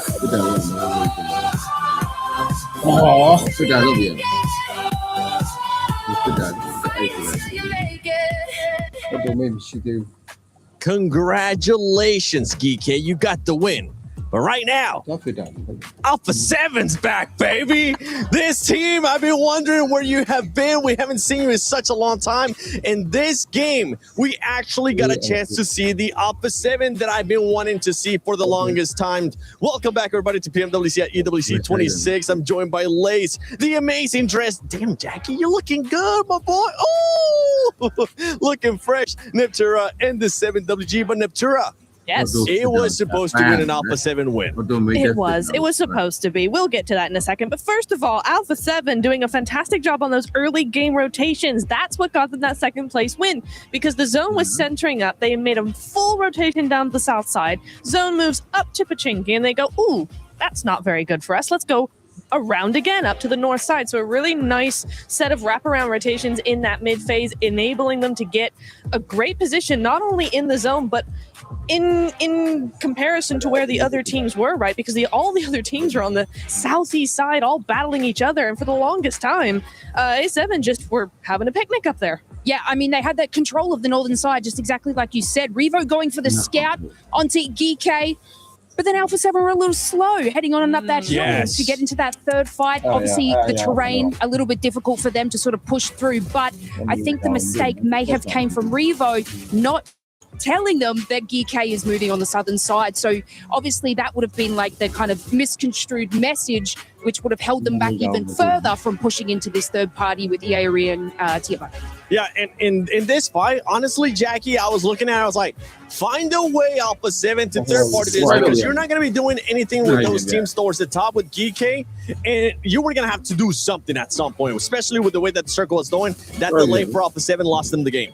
Yeah, man, you got to bring it 7. Look, I'll be honest with you. When I was growing up back in school, people used to call me a geek as like an insult. Obviously, it's very different these days. You got Geeky right now. Honestly, they're the geeks because they're absolutely bossing it by the mindset they're bringing to the server, and that's kind of what you need. I think Alpha 7, as much as they're pivoting to look way better towards the end of groups and how they're starting to play, just doesn't get any easier, bro. Like something's still going wrong. Yeah, something's definitely still going wrong. And talking about things going wrong here, we got to take a look at some of those teams towards the bottom because you got KRX that just hasn't been performing that well. And this is a team, honestly, that a lot of people currently watching at home have them going to the finals. I'm shooketh. And from the group stages, in their first 4 matches, 27 eliminations. And this I don't know what's happened. This is A7A qualifying. Mark my words, great stuff. But look, look, they found themselves in a nice little pocket of placement, but then they actually just kind of waited there. They had the vehicle cover. If they would have just pushed the vehicles just the slightest bit more north, they would have been able to have a great position scouting Tiamba on their left-hand side there, but they kind of just played there. They played there nice and safe. And then who came up behind? Every other squad sort of rotating into that circle. And this is just a little bit unusual for them. I mean, I'm just kind of a little bit dumbfounded. I want to add like some more sort of information to it, but this is not what we saw in the group stages. Yep. This is not what we saw from international events.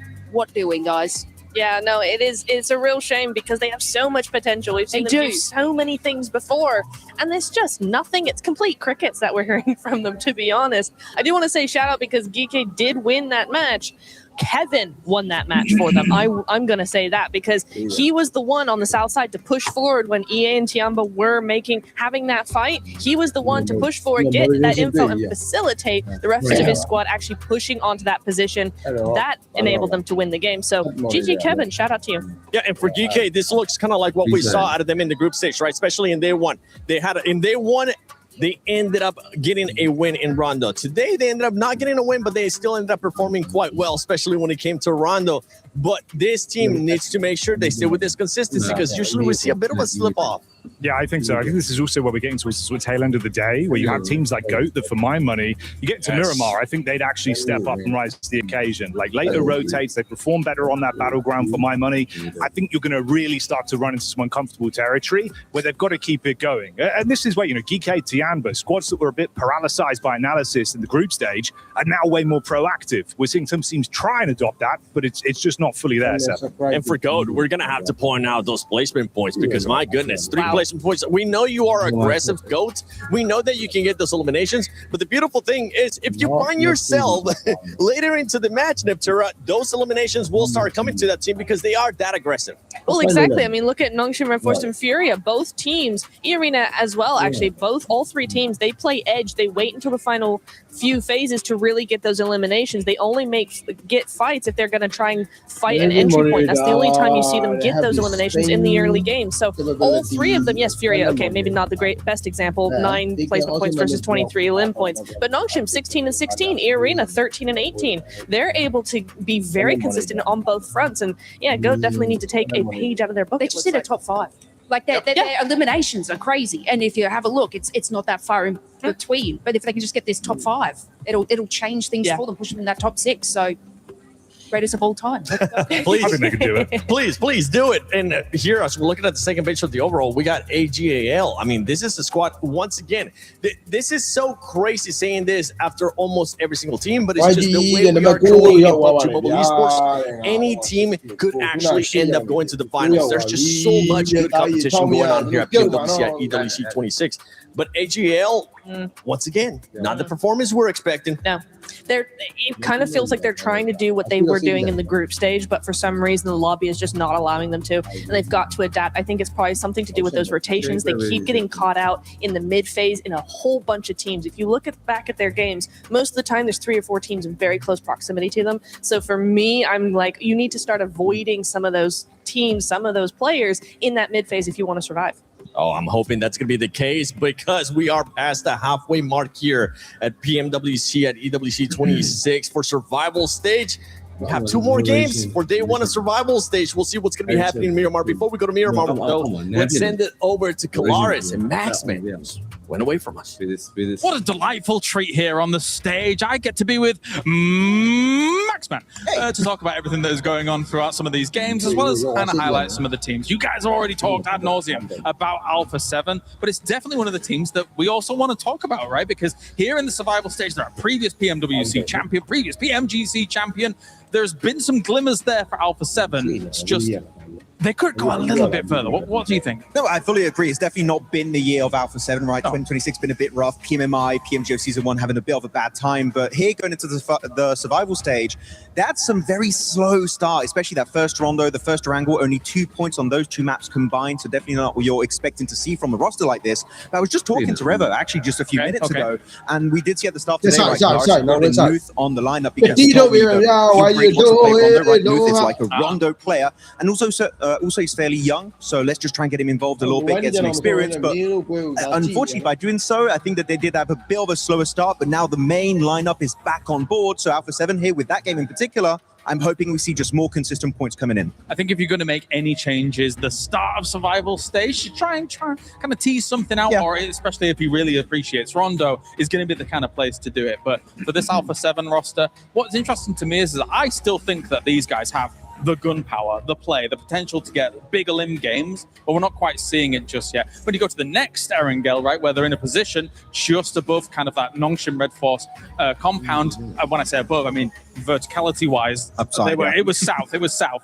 But there, you're eventually always going to get crushed down on by those teams that eventually will come along. So it's nice to be there, but it's just being there too early that is kind of the determining factor. I was actually really surprised they survived as long as they did in that game, right? The Nongshim Red Force did win. But yeah, I feel like they go for some very passive positions. But Alpha 7, we saw in that game, they have the gun power. I want to see it more going into Miramar. The defending champions. So for all of these, like Yangon Galacticos and a previous PMWC champion here to do well here in the survival stage. For now, though, it is time to head on over to another game here for PMWC. Let's get it going here. We are now headed into the sunny, sandy deserts. Erangel is done. Rondo is done.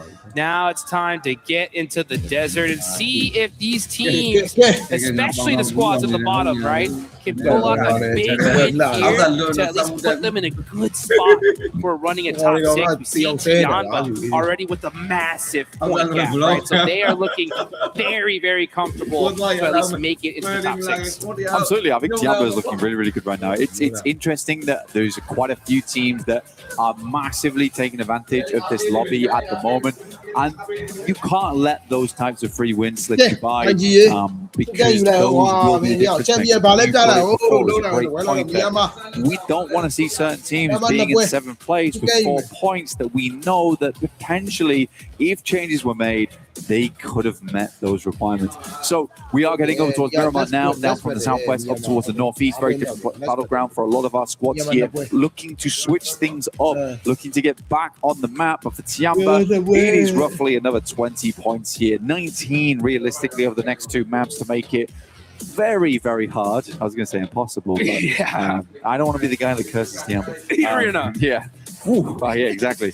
Make it very hard for them to not get in tomorrow. For GK, they launched themselves up towards 2nd place. What I will say for Tianba, what they're doing right now is being a nasty little point sponge. We have very limited points differential between a lot of our teams. Right now, RQ is sitting on 29, just 7 points behind GK in 2nd place. That's 7th right now at RQ. So there's a lot of movement that can still happen. I think tomorrow's going to be a bit of a stopper knocker, but we still have 2 more matches right now to try and even things out towards the top. Yeah, I think Tianba, as long as they stay halfway consistent, we'll see them in the top 6 for sure.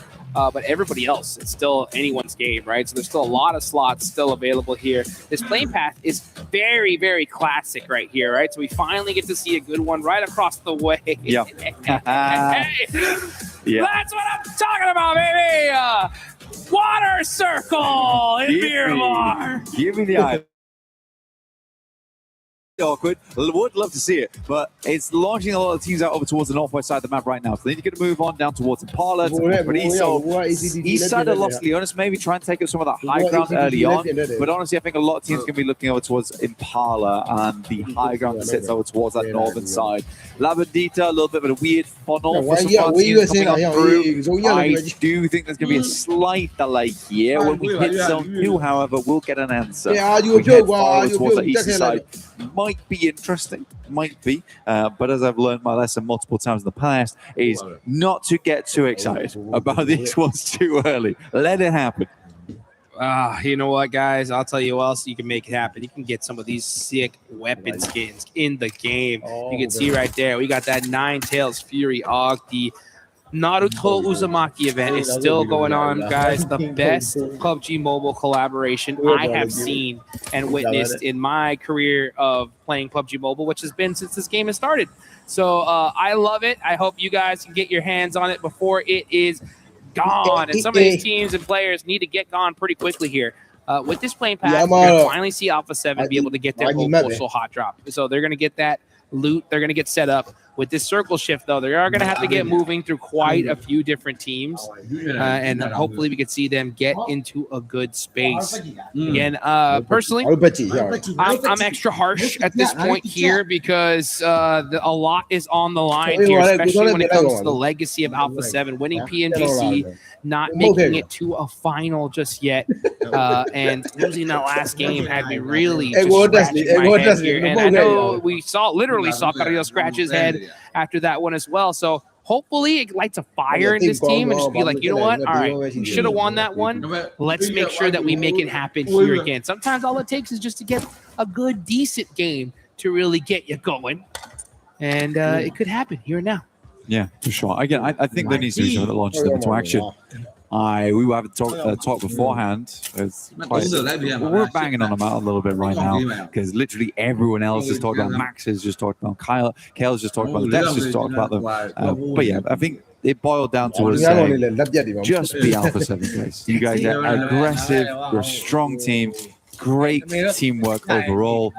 Let's just see that. Let's go back to what we've seen in the past. We know they can do. It feels like a loss of confidence almost at the moment. However, that confidence will be needed by much more teams on our map right now as they do slip on through. We've got QZ with some parkour over down towards Los Leones, likely going to be eking their way over to the eastern side shortly. One thing looking at the leaderboards right here is our top 6 are some serious names right already. So they're looking really good. You got Goto right below them. Young Galacticos are our previous World Cup champs last year. All these teams below them, though, this is kind of already starting to get crunch time. You're trying to hunt down top 6. Tomorrow is going to be wild, especially in those final games, because it's no longer the bottom 3. It's pretty much almost the whole lobby's going home after this. So the desperation is going to get worse and worse and worse as time goes on. So you really don't want to wait till those last couple matches to be that last hope to get into that top 6. You want to get those points here and now. Exactly, because you do not want to see your keys heading over towards that Crusher, because we are going to be getting rid of tomorrow. 10 teams will be tossed in there. And again, for 6 squads, they will be moving onwards to meet the other 10 that have been through from groups. But 2 days to do it. That's right. Still quite a bit of time to make it work, but it definitely feels like a very big sprint for some squads. Doesn't help when Tiamba slices out so far towards the front of the pack at the moment. That is really, really tough for you because you don't want point sponges this early on. You'd like to differentiate yourself, and that differentiation has only come through from Tiamba, which is exactly why off one big win, GK can be into second place as we head towards the fifth match. Nongshim Red Force have been fairly pleased with how these guys are playing. Got to speak to some of those guys before. They're very self-critical, though. This squad very, very self-critical, so it feels like every single game they played, they've come off from it and basically are thinking to themselves, what can we change, what can we do different? So I feel like Nongshim should make it into the top 6 here. They seem to be a very, very dedicated team when it comes to let's change this, let's change that, let's make sure that coming into these next 2 days we have everything we need to make this work. They're also coming off the back of some momentum on that Group B. So yeah, I do have some hope for Nongshim. Oh, I mean, we saw them be the first team to smash an international event at PMMI. It was Furia that ended up with the most points, but ended up getting second place because Nongshim won the last game there. Oh, nice shot there from Genfoss, taking out Aking from Tiamba. Tiamba have had a great day so far. So not crazy amount of a worry, but they are going to lose that player early on. You know, I like that. I actually like that. I think it's a smart move from Tiamba. It's an unfortunate circumstance. I think the right move there for Tiamba was to move, right? Sounds obvious, but still, they instantly send over towards that northeast side. They can't wait around. It's a really awkward hit and a good pickup from RRQ. They're waiting for that team to exit from the warehouse. But for Tiamba, they know that we can't stick around. We have to get further ahead here so we can set up for the late game. Yes, we go down to 3. Yes, it sucks, but this is the only way we can really play in. A lot of these players are playing here in the PUBG Mobile World Cup live here in Paris, France. You can see Jeff Boss, okay, they're running down, right? They say, hey, you know what, we got that elimination. We have the numbers. We're in a 4-3 split here. We know it's Tiamba. We want to slow them down. And RRQ are looking to do it here. Pushing up close to personal. Milo with the lead, turning the table, and he's doing this all by himself. 1v4 from Milu. What did we just witness? In a blink of an eye, RRQ is just gone. They just wandered in, and Tiamba was having absolutely none of it. I say Tiamba, it's just Milu. This guy went a mile and a half for the rest of his squad. Woo! That's what I'm talking about here. Said you're gonna take out my teammate? Good. Oh man, QZZ wasn't even phased, dude. He was already taking shots at other teams. What happened? All right, looks like it's good job, Milu. All right, good job. Let's get back to business here. Oh man, devastation on the side of RQ, but Tiamba. He looks happy. He looks happy. Yeah, he's smiling there. He's like, oh, let me go ahead and make sure we're all good. Okay, now it's time to get back to business. Now, let that heart rate get back to normal. Yeah, I mean, that's probably one of the quickest 1v4s I have ever seen. Let's take a first-person replay on this one. It's me, insane nade. RQ. Honestly, no smokes, no nothing. To be honest, you walked into the building like that was mega disrespectful. We have to say that as a two-man. Very easy nade. You could see it a mile off. But yeah, wonderful stuff from Milu. I think the craziest thing about that is the jump past the doorway into the S12K shots that came through, and then just the pure aggression. My guy was rapid going through that doorway. And Milu, the man on fire, literally, right? Just putting in that work. He's been doing it all day long for Tiamba, you know, and it's plays like that that breeds so much confidence in you, your team. There's a lot. I mean, I am that way. I'm a little superstitious, you know. Yeah. Sometimes when you do a play like that, I'm like, it's meant to be. We're gonna win this, dude. Like what else do you want? Well, that's the thing. I mean, I was thinking about it earlier that for Tiamba, they're a realistic team that they've had this momentum. I think a lot of teams are lacking this right now. It's just confidence in that survival stage to make plays, to make those big moments, because you know if you're not in that top 6, you're going home. You don't have that safety net anymore. If I'm going top 5, at least I'm going to the survival stage. It's only 3 of us going out. Everyone's playing very scared at the moment. Now, I do want to go back to Tiamba though, because when RQ was chasing them, in quotation marks, Tiamba was actually the ones to re-engage. They re-engaged back onto Longhouse, cut RQ off, almost goaded them into fighting them. I've never seen anything quite like it, honestly. And fair in that 3v4, it sort of worked. Like, RQ showed them no respect walking into Longhouse. Unreal. Vamos. Let's get it going here. You know what? Speaking of going home, it's crazy. Background, kind of what's going on here. You know, so many people. I mean, Paris has just been such a wonderful place to visit, to be here. These teams are so blessed and love it, right? And the thing is, some of these guys, their hotel rooms are literally booked until tomorrow. Okay, so it's if you make it, you stay here longer. If not, pack your bags. You're going home the next morning, right? So there's no messing around here. You know, this is by far one of the most incredible stages, places I've had the personal pleasure of visiting. And these guys want to stay here a little bit longer. And you can see Furia. Oh, it's some beautiful nades there onto KRX, waiting for the one to hit. Do they run out and make this play, though? That's the problem, is there's so many shots coming from all over the place. These nades look at Oxy gets caught. And Dude, there's some D-reg on that nade. Like, I think if that one pops just a little bit later, Hoxie's down. For good, at least. Another deep nade. Oh, that's TRE down as well. So, Furia, they're hopping in the vehicle. They're going. They want to finish this fight out. And that is Lufa actually stealing that elimination with the SKS. But here comes Furia. They actually make the drive. They're popping it down. Igor gets one and gets another. And that is KRX eliminated. Igor's been on fire today. Honestly, back up a little bit. Moves up from the GAL, sending some nades on through. The shot as well. This match is on a tear. He is an absolute tear. Igor has not stopped for a moment today. Igor with a massive performance. I got the pleasure to see him and his beautiful girlfriend over there by the Eiffel Tower. And he was so stoked there. The love was in the air. And I think with her presence being here, this man is just looking unstoppable. He's taking all the way. Revo. No way. Don't do it. Don't do it. He's baiting out the shots here. It's kind of interesting one to see. Oh, here's it back off the angle. Oh, he's still confusing him, dude. This is crazy stuff. Finally makes it into the building. Good push in. Lost Carrillo a little bit earlier on. There it is. There's the Revo we know and love. No matter what the shotgun is, he's a master of it.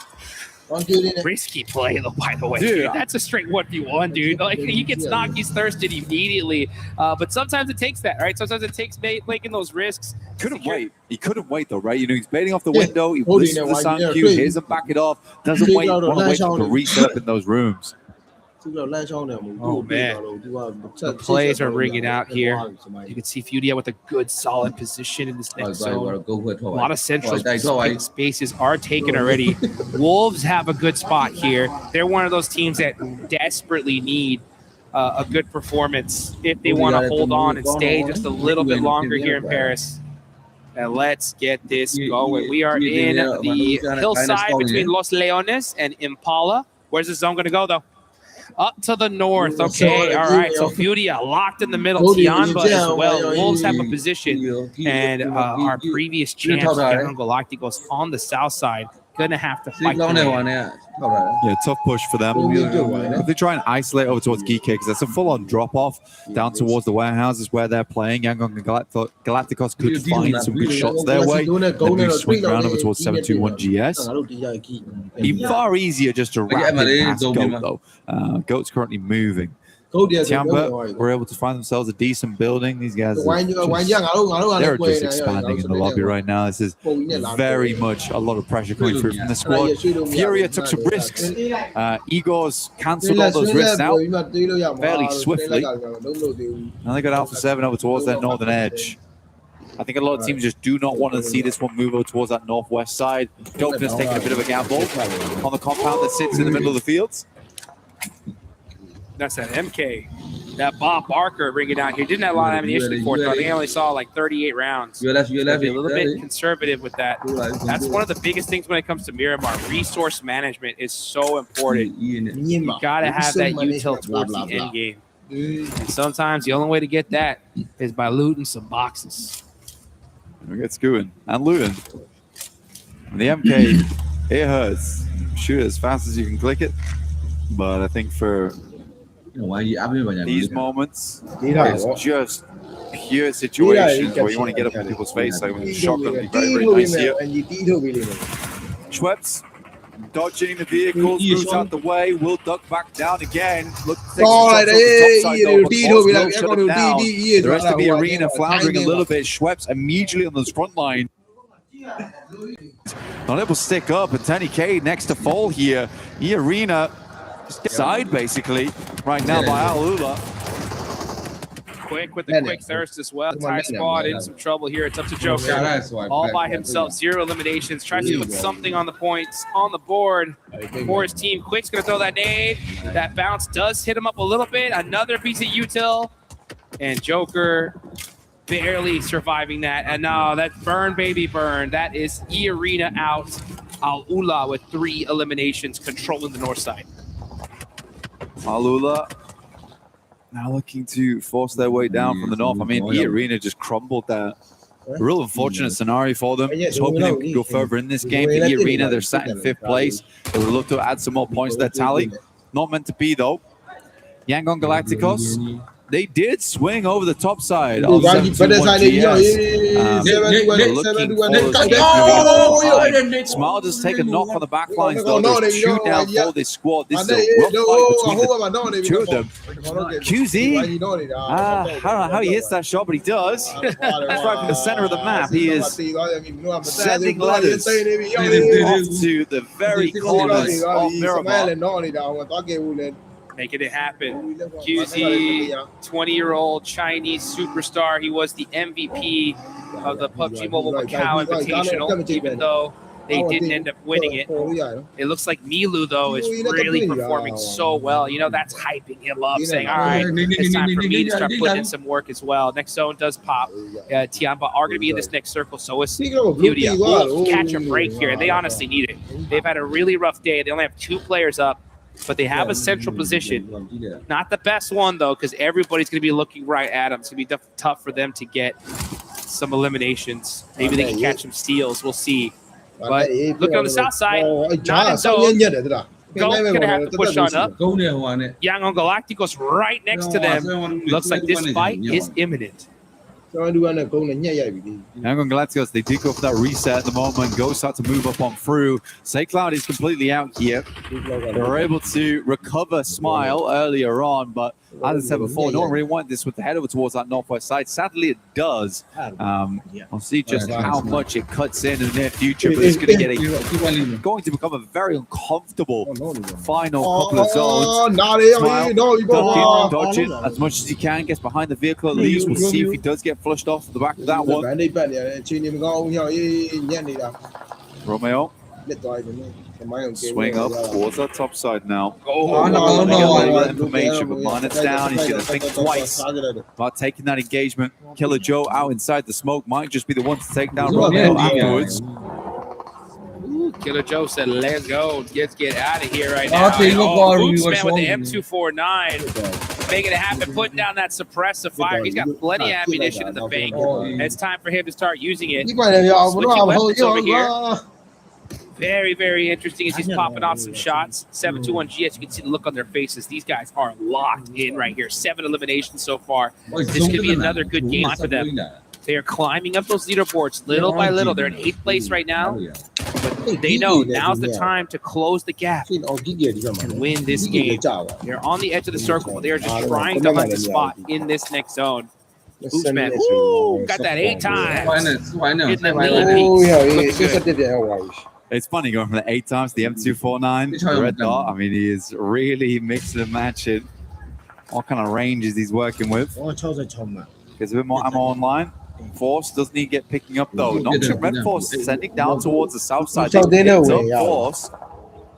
Don't know if Goat's going to get too involved on this one, but Noxian, looking for small points, will re-knock him. Bootsman putting in that work here.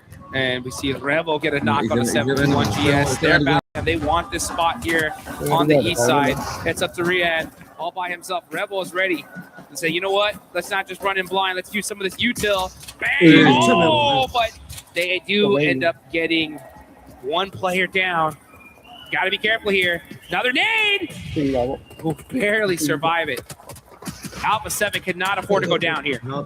Graham looking to move forward. Great shot. Rebel walks directly into it, and now Alpha 7 in the spot. A good shot though, coming out from Guizhou, keeping the team alive in this moment. Alpha 7 needs another strong game. Good tag, but no flush, no knock. Here's the first aid. We'll keep the pressure on. A good shot from Guizhou. An incredible clutch here. So important for Alpha 7. And there is Noxian Red Force eliminated. Go survive here. Fights happening all over the place. That was a huge break for the side of Alpha 7 and Goat, as they are going to get a full reset. You can see the frustration for some of these players here as we are in the second to last match of day 1. Only 1 more left to go, but this is a critical one. Tiamba went down to 3 players much earlier in the game, and they're still kicking around down towards that southeast side. Furia also playing from Showhouse were able to get some good work done. Igor, mate, Igor's is just unreal today. I do not know what's gone into him. I know. Yep. He had that twinkle in his eye yesterday. I'll tell you that right now. He said, "You know what, baby? I'm gonna pop off tomorrow." And it looks like he is doing it. Silence has got that P90 as well. Furia looking rock solid here in the end game. Let's see how they're gonna be able to finish it out. They're currently in third place. Trying to throw some util towards Alpha 7. Now it's a battle between the Brazilian Brotherhood here. It's A7 versus Furia. Rebel getting pieced up, but he's driving that Murano up close and personal. But Igor says, no, sir, not today. Igor skates on the bonnet of a vehicle. Now looks to send down another. Will be finally taken down, but Fury is putting in the work. Rebel sent sky high by a nade, essentially shunted him further towards Fury in the situation.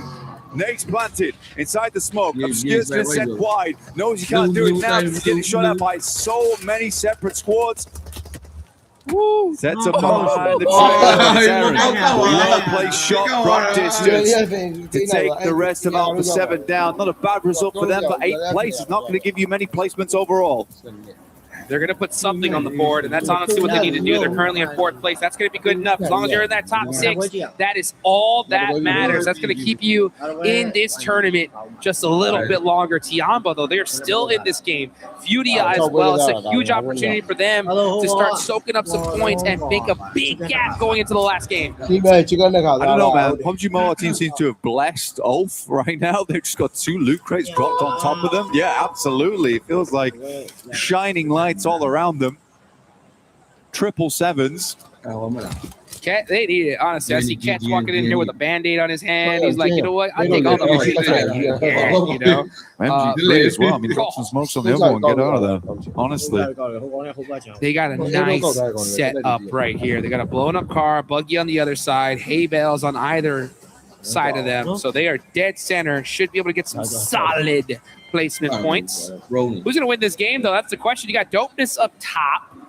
But with Dopeness so far not making too much noise, they have the position. I think it's time for them to start getting some aggression going as this next zone does pop, and it's in the wide open field. And Ulf have the coverage here. Let's see what they can do with it. We'll see. I mean, it might be Tiamba time.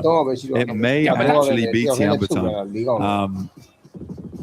As a 2-man, we'll see how Ulf can hold off these other squads, but it's the spot, right? It is the spot. People see there's loot crates around it. You are going to see some big crashes coming in soon. And the first one is going to be gold. They want it. Can Ulf hold it? Scarface with the MG3. They got the weapons, but Killer Joe is up close and personal. But it is Ulf that is able to take them down. The duo putting in work.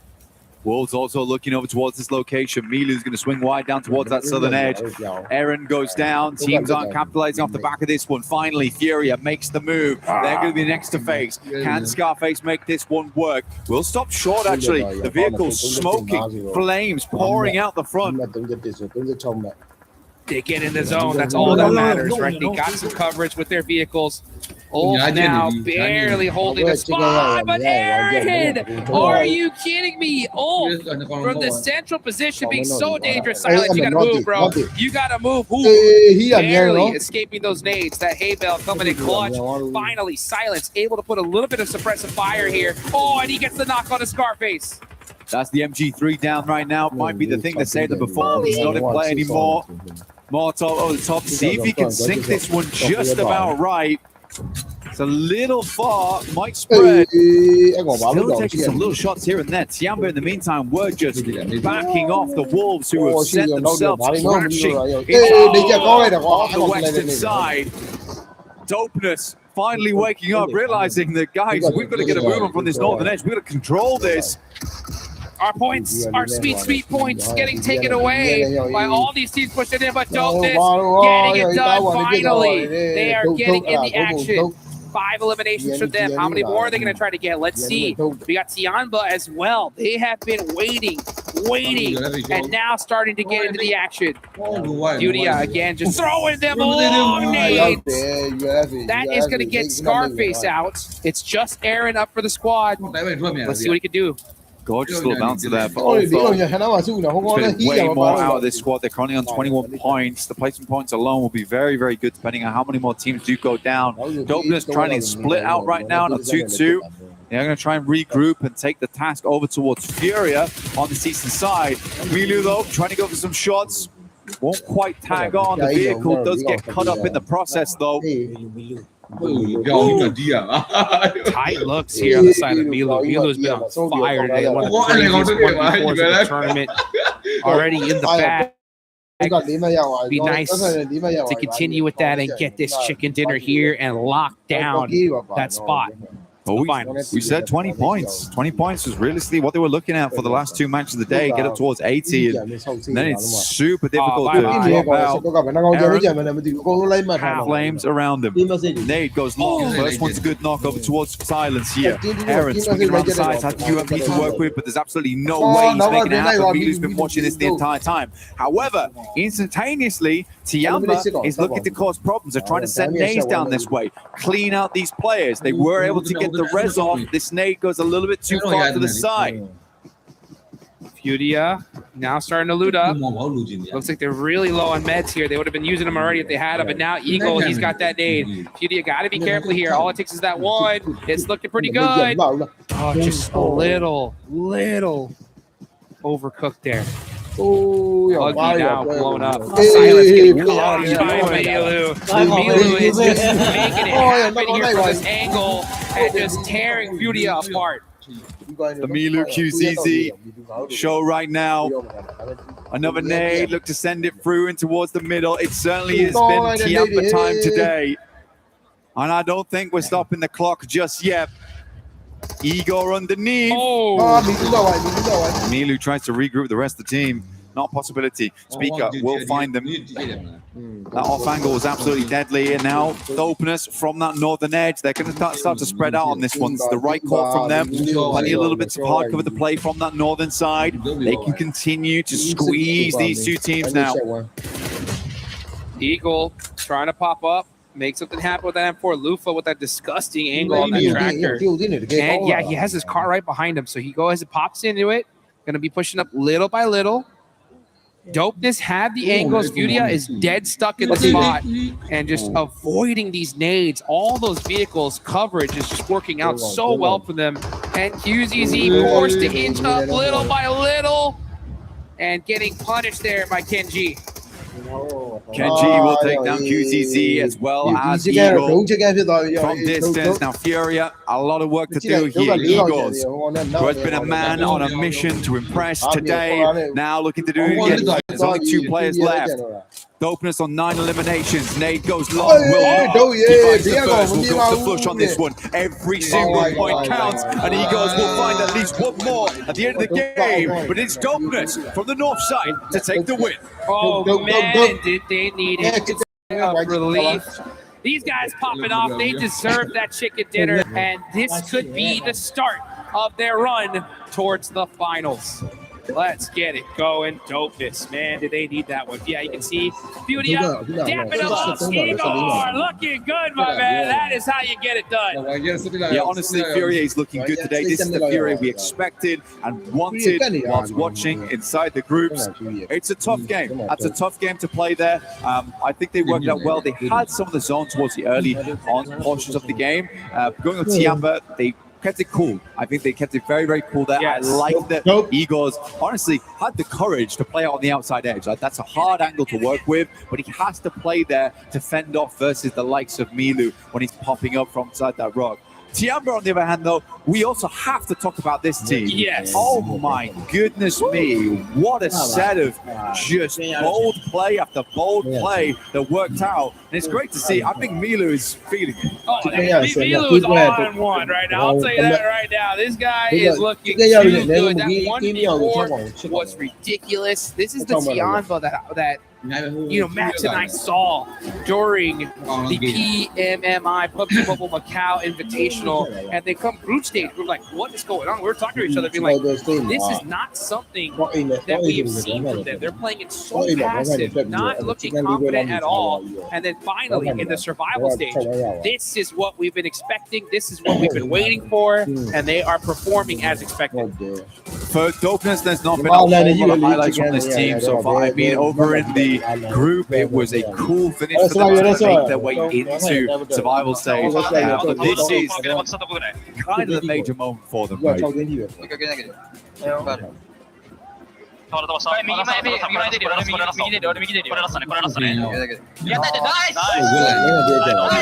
they should be happy about that win as well. It's a good win for Dopeness. But again, for Dopeness, it can't come down to going up towards the just dead zone where you have a compound where you can sit and wait out the matches, only to slowly come in from the north side, completely kitted, completely looted, and then just finish the game from there. We need to see a little bit more from Dopeness going forward. This is the first step on the journey to get in towards that top 6. Yes, it is indeed. So, I mean, it's a perfect timing to do it as well. We still got one more game here on the day, 6 more matches left tomorrow, and these teams that are in the top 6 minus Tiamba, who have already done a whole bunch, still need to keep their eye on the prize here. You got to be able to make it happen if you want to make it to those finals. We got some more action coming up in just a second.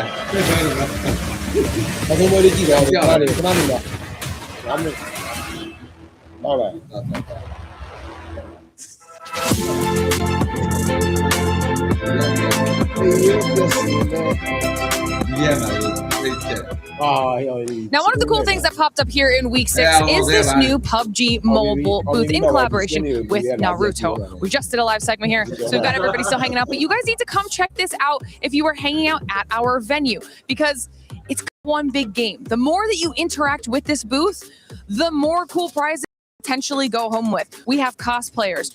Show them over there. We've got a chicken hanging out, ready for some photos. Apparently, Dawood is running around in true Naruto fashion, and you want to come by, take some photos here, because at the end of it all, there is some really cool free prizes that you could be winning. You might have seen it on the broadcast. There are Naruto t-shirts. You see Dawood in the headband, who is really tiring himself, making sure he joins in on this action. And of course, you can come hang out with your very own chicken. So make sure you stop by and see everything that we have to offer. But who's inside that chicken, Leonard? That's what I want to know. Hey, if you can find that out for me, that'll be great. Because right now we had Dopeness come out with the win, Max. And this is a team that really needed that win, really needed the points. Give it to them, but still, you need the points, Dopeness. Good job. You know that Ragio CO and the entirety of Reject are like, yes, finally, they qualified, they're doing something. But yeah, as you said right there, Seven, it was definitely a gifted win. They are team that dropped in Picardo. They went for very quick rotation, which I do have to say I appreciate. Very quick movement, and especially great control on the third party. Furia is fighting. There's also Tiamba getting involved, trying to compete for that chicken dinner. They're not slow, which I was expecting them because they've been such a passive team the entirety of this event, but no, they committed to the push, they got involved, and generally, Nitra, we're looking at this one, I am hoping that that's going to give them just a bit of confidence to play it more aggressive, just like you saw Young Gun Galacticos do too, because before this point, Dopeness were just fully invisible. No, they were. It's really fun to be able to see them, and you said they're not being slow, it's not a game winning by chance, it really is. It really really is that moving forward and being able to actually, and it's vibrating. The cameras are vibrating. Keep saying what you were going to say. What were you going to say? Keep saying what we're going to say is, no, it's really, really nice to see them. They were controlled, they were methodical. It was a really, really good push, slow and steady, but the synergy was really there. Again, they went from 0 to 100. They were able to maintain that pace without letting earlier games get away from them. Yeah, look, I just want to give it to Team Dopeness, and this is coming out of the group stages. I think you guys have to remember that they actually clawed their way out of the bottom 3 to be in the survival stage. Yep. Yes, Max, kind of a gifted zone for them, I must agree, but also, yeah, their way that they defended that, especially with 9 eliminations, like this is something that they're obviously desperately wanting to hold on to, but when they are gifted those zones, they control it, which is something massive that I love seeing from Team Dopes, and of course, that was the same kind of team we saw in the last kind of matches in our group stages, so I mean, it is deserved. Yeah, for Dopeness though, just quick reminder, it's not about not being in the bottom 3. It's about being in the top 6 here at Survival Stage if you want to be able to get a chance to actually go to finals. Quick guess, who's going to be the MVP? Milu? Hey, Milu! And honestly, with the way he's performing, we'll get a chance to do some predictions once again towards the end of the day, but I wouldn't be surprised if Jackman is going to be none other than the MVP of the day. But let's look at the match ranking. Dopeness there with 21 points. Happy to see that. But Furia was able to have a hell of a match here as well. I loved Furia in this match. I loved everything that they did. It was controlled. It was methodical. It was really, really nice to see them come through. We're going to get a replay in a little bit where I really want to break down a play that they made, but their timing was impeccable. And, you know, any critique that I've had of them is that they're just playing too slowly for this. Yep. It's worked in the past, but just not here. And here you can see some of them here, you know, up against Tiamba. They were caught between Tiamba for the long to really pull up a really, really nice front of defense against them. Here we are going to see Tiamba have a great high ground and be able to take out Furia 1 by 1 then for the 3rd place, but just a really, really good play overall from Furia this game. Very, very happy with them. Yeah. And continuing on that consistency that we've seen throughout the day, I was expecting AGAL from China to actually end up performing well, Max. That is not the case right now, and we're not going to talk about it because that is 2 squads that I'm pretty sure, 100% sure, we have in our predictions. So our predictions are sucking, my friend. I actually have all gamers in my predictions and not Tiamba. I should check my predictions before I did my predictions. Okay, but now looking at the final moments here, Igor, what an absolute banging moment. I think we might actually talk about one of Igor's plays this game. He's been an absolute menace, him and Milu in particular, putting on an absolute clinic this game. I was loving it. Good times. I want to do something that we used to do in the past, Max. And I want you to look at the camera and just tell me why Alpha 7 was pissing you off that last match. Oh my goodness. Why are you guys pushing one by one? I'm going to get really close. I'm going to. Yeah. Why are we pushing one by one? It's 2026. It should not be happening anymore. And they all push onto Igor or Furia. I am very confused as to what's going on because Alpha 7, we know they're a good team. They can do the clutches. But so are the other teams, right? Especially your Brazilian brethren in Furia. What a misplay. That was one of the biggest throws of the tournament outside of the arena. Yeah, talking about Alpha 7, at the beginning of the day, I was talking about how they ended up benching Obscure. That is not the case anymore. We actually forgot to mention it in that last segment that we did. Obscure is playing again, so I'm not sure what ended up happening there, if maybe the pressure was getting to the 17-year-old substitute player that they have here, but it's the core squad. Yeah, it is the core squad. We're starting to see core squad things happening, except for the 1-by-1 because what was that? I'm also annoyed about it because in that game, right? Revo using the window animations, using the window animations to really try and spawn, you know, and try and get that information. He was doing a great job. He got some eliminations. They're moving through the building really, really well. And then they push 1-by-1. They're like, okay, we've done enough for this game now. We got enough points. It's fine. It's like, no, you had a good position. Why? Stop it. Stop it. Stop it. Stop it. Not like that, Alpha 7. I got school. For some of the other stuff, I know we had some clips that we wanted to see a replay of, and it was this one right here because Milu, my goodness, Milu popped off. I mean, those 2 knocks instantly with the nade, but then using the door frame to try and create a mini 1v1 in that scenario, and he's literally on fire at the end of that clip. What a beautiful play with that, especially that opening grenade. Yeah, so nice, and these opening grenades are also great. KRX in a bit of a rough spot here. Furia coming in, bouncing those nades up. What I love about this is they for those nades to get them really, really low. They know they have to be getting rid of that health pretty quickly. They get that knock instantly. Well, in a minute, instantly, they're going to be pushing forward, right? Get another nade, try and get some extra damage, and then they come flying over the top. You're going to see them come through here now, getting in that vehicle. They're going to move over, and actually, they're not going around because 721 is over there. They're not going onto the other side like they could do because Tiamba is there. They have to go immediately across. They come on through.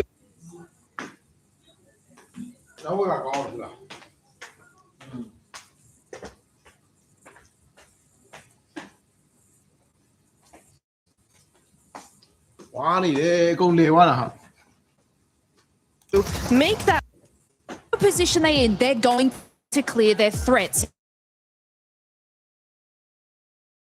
Yes. And that is what they do.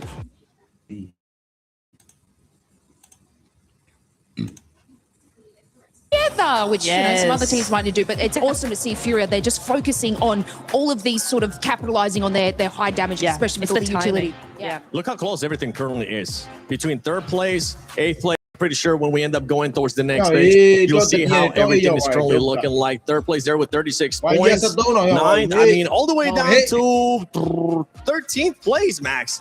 Everything, even 14th place, everything is so close they could end up changing within one match. And something to notate on the last match, 5 out of 7 teams that were still alive towards the end were teams that were towards the bottom of top 10. They need to make sure they start responding here. Of Barney, and whoever ends up in first place of survival stage is going to end up crushing your keys. Ladies and gentlemen, let's set the scene for those of you who may not quite know what is at stake right now. We've got $3 million on the line and a chance to immortalize yourselves in the Esports World Cup history books as champions of PMWC. Now, tomorrow, just 6 teams will have the opportunity to step into the finals where the other 10 teams, if this will open, it apparently will not. That's okay.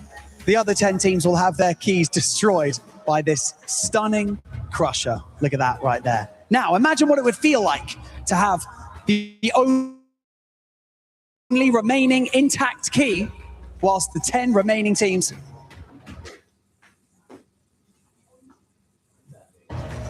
There you go. There she is. Now you get to see this beautiful crusher before it chomps on those keys tomorrow. Now imagine what it would feel like to have that remaining intact key whilst all of your other opponents have their keys destroyed, like this one right here. Now, it's almost time for our final map of day 1 of the survival stage, and some of our teams really need to step it up a gear if they've got any chance of making it through the survival stage and into the finals. And so with that being said, casters, let's go over to you for our final map of day 1 of the survival stage. Let's do this. That's right. Sometimes you got to warm her up before she gets going. And I'll tell you what, some of these teams are looking red hot. Finally, right? Tianba, these guys are looking so good. Dopeness are finally getting red hot here after that chicken dinner. We got one match left here. This is the time to make it happen. Yeah, don't worry, Mr. Crusher. I mean, a lot of these other teams right here, they've also got a lot of anxiety. So but we're heading into the final match here. Tiamba, they all look very happy with the way this is played out. Milu is laughing, and so he should be. I mean, that last game was just an unreal result, and it does show you exactly confidence can do. Another point sponge. We had Vitality. These final days just so rough. Hey, let's see if any team can nip back towards the center and maybe live it large up there with maybe not quite as large because Tiamba's on a table of their own.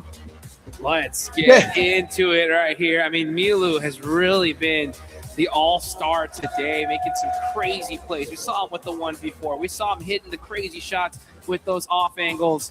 And now at the last game here for day number 1. Let's see if that can continue on here. Looking at the leaderboards, yeah, Tiamba on top, 75 points. Yeah, these guys are pretty much a lock for the finals. I think we can say comfortably. But pretty much everybody else. It's still anybody's game here. Dopeness pushed themselves up into a good spot with 30 points in 8. If they finish strong here, we could definitely see them leave into tomorrow in the top 6. Now, looking on down, Ula, 10th place on down in the hot seat. I think this is a big, because tomorrow those last 2 matches are going to be straight chaos. There's going to be teams doing everything and possible. And literally everything. So desperate to try to put up points that it's going to not be a typical game of PUBG Mobile. So the time is now. The time is now to make it happen. We got a pretty disgusting southern playing path here, but you got to be able to adapt. Got to make it happen no matter what. Yeah, definitely rough. We're right down towards 10th and below. It's getting tough for AGAL as well as KRX. These are the teams that need to have a strong map here. Everyone else is sort of around that 20-point mark, where tomorrow it's possible after your first round, if you get a big win, you can set yourself up towards that top 6 territory.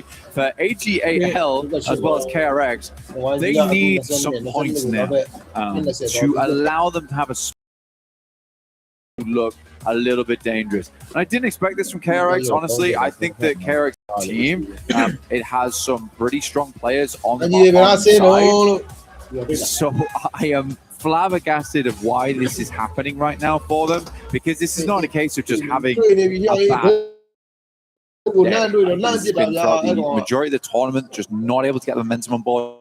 I mean, we've given Alpha 7 a lot of grief, but at least they've been able to get themselves towards top 3s consistently. They have been able to close out games. For KRX, it feels like we have never really got that engine started. Yeah, not at all. I mean, that's the crazy thing about this game. And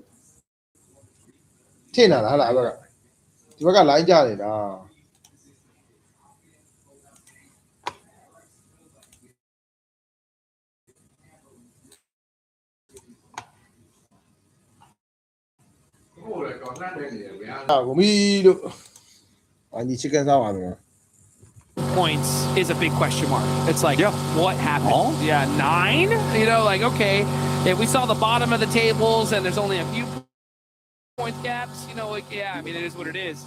But 5 matches, only 9 points, not good at all. A lucky spin, yes, which you can find here with us at the 2026 PMWC at EWC. You can draw for exclusive sets, the one you see on screen right now that a lot of players are currently using for this year's PMWC at EWC. So really, really cool stuff. Make sure you get in game, because yeah, we all need a lucky break, but I would say AGAL as well as KRX need a bigger one.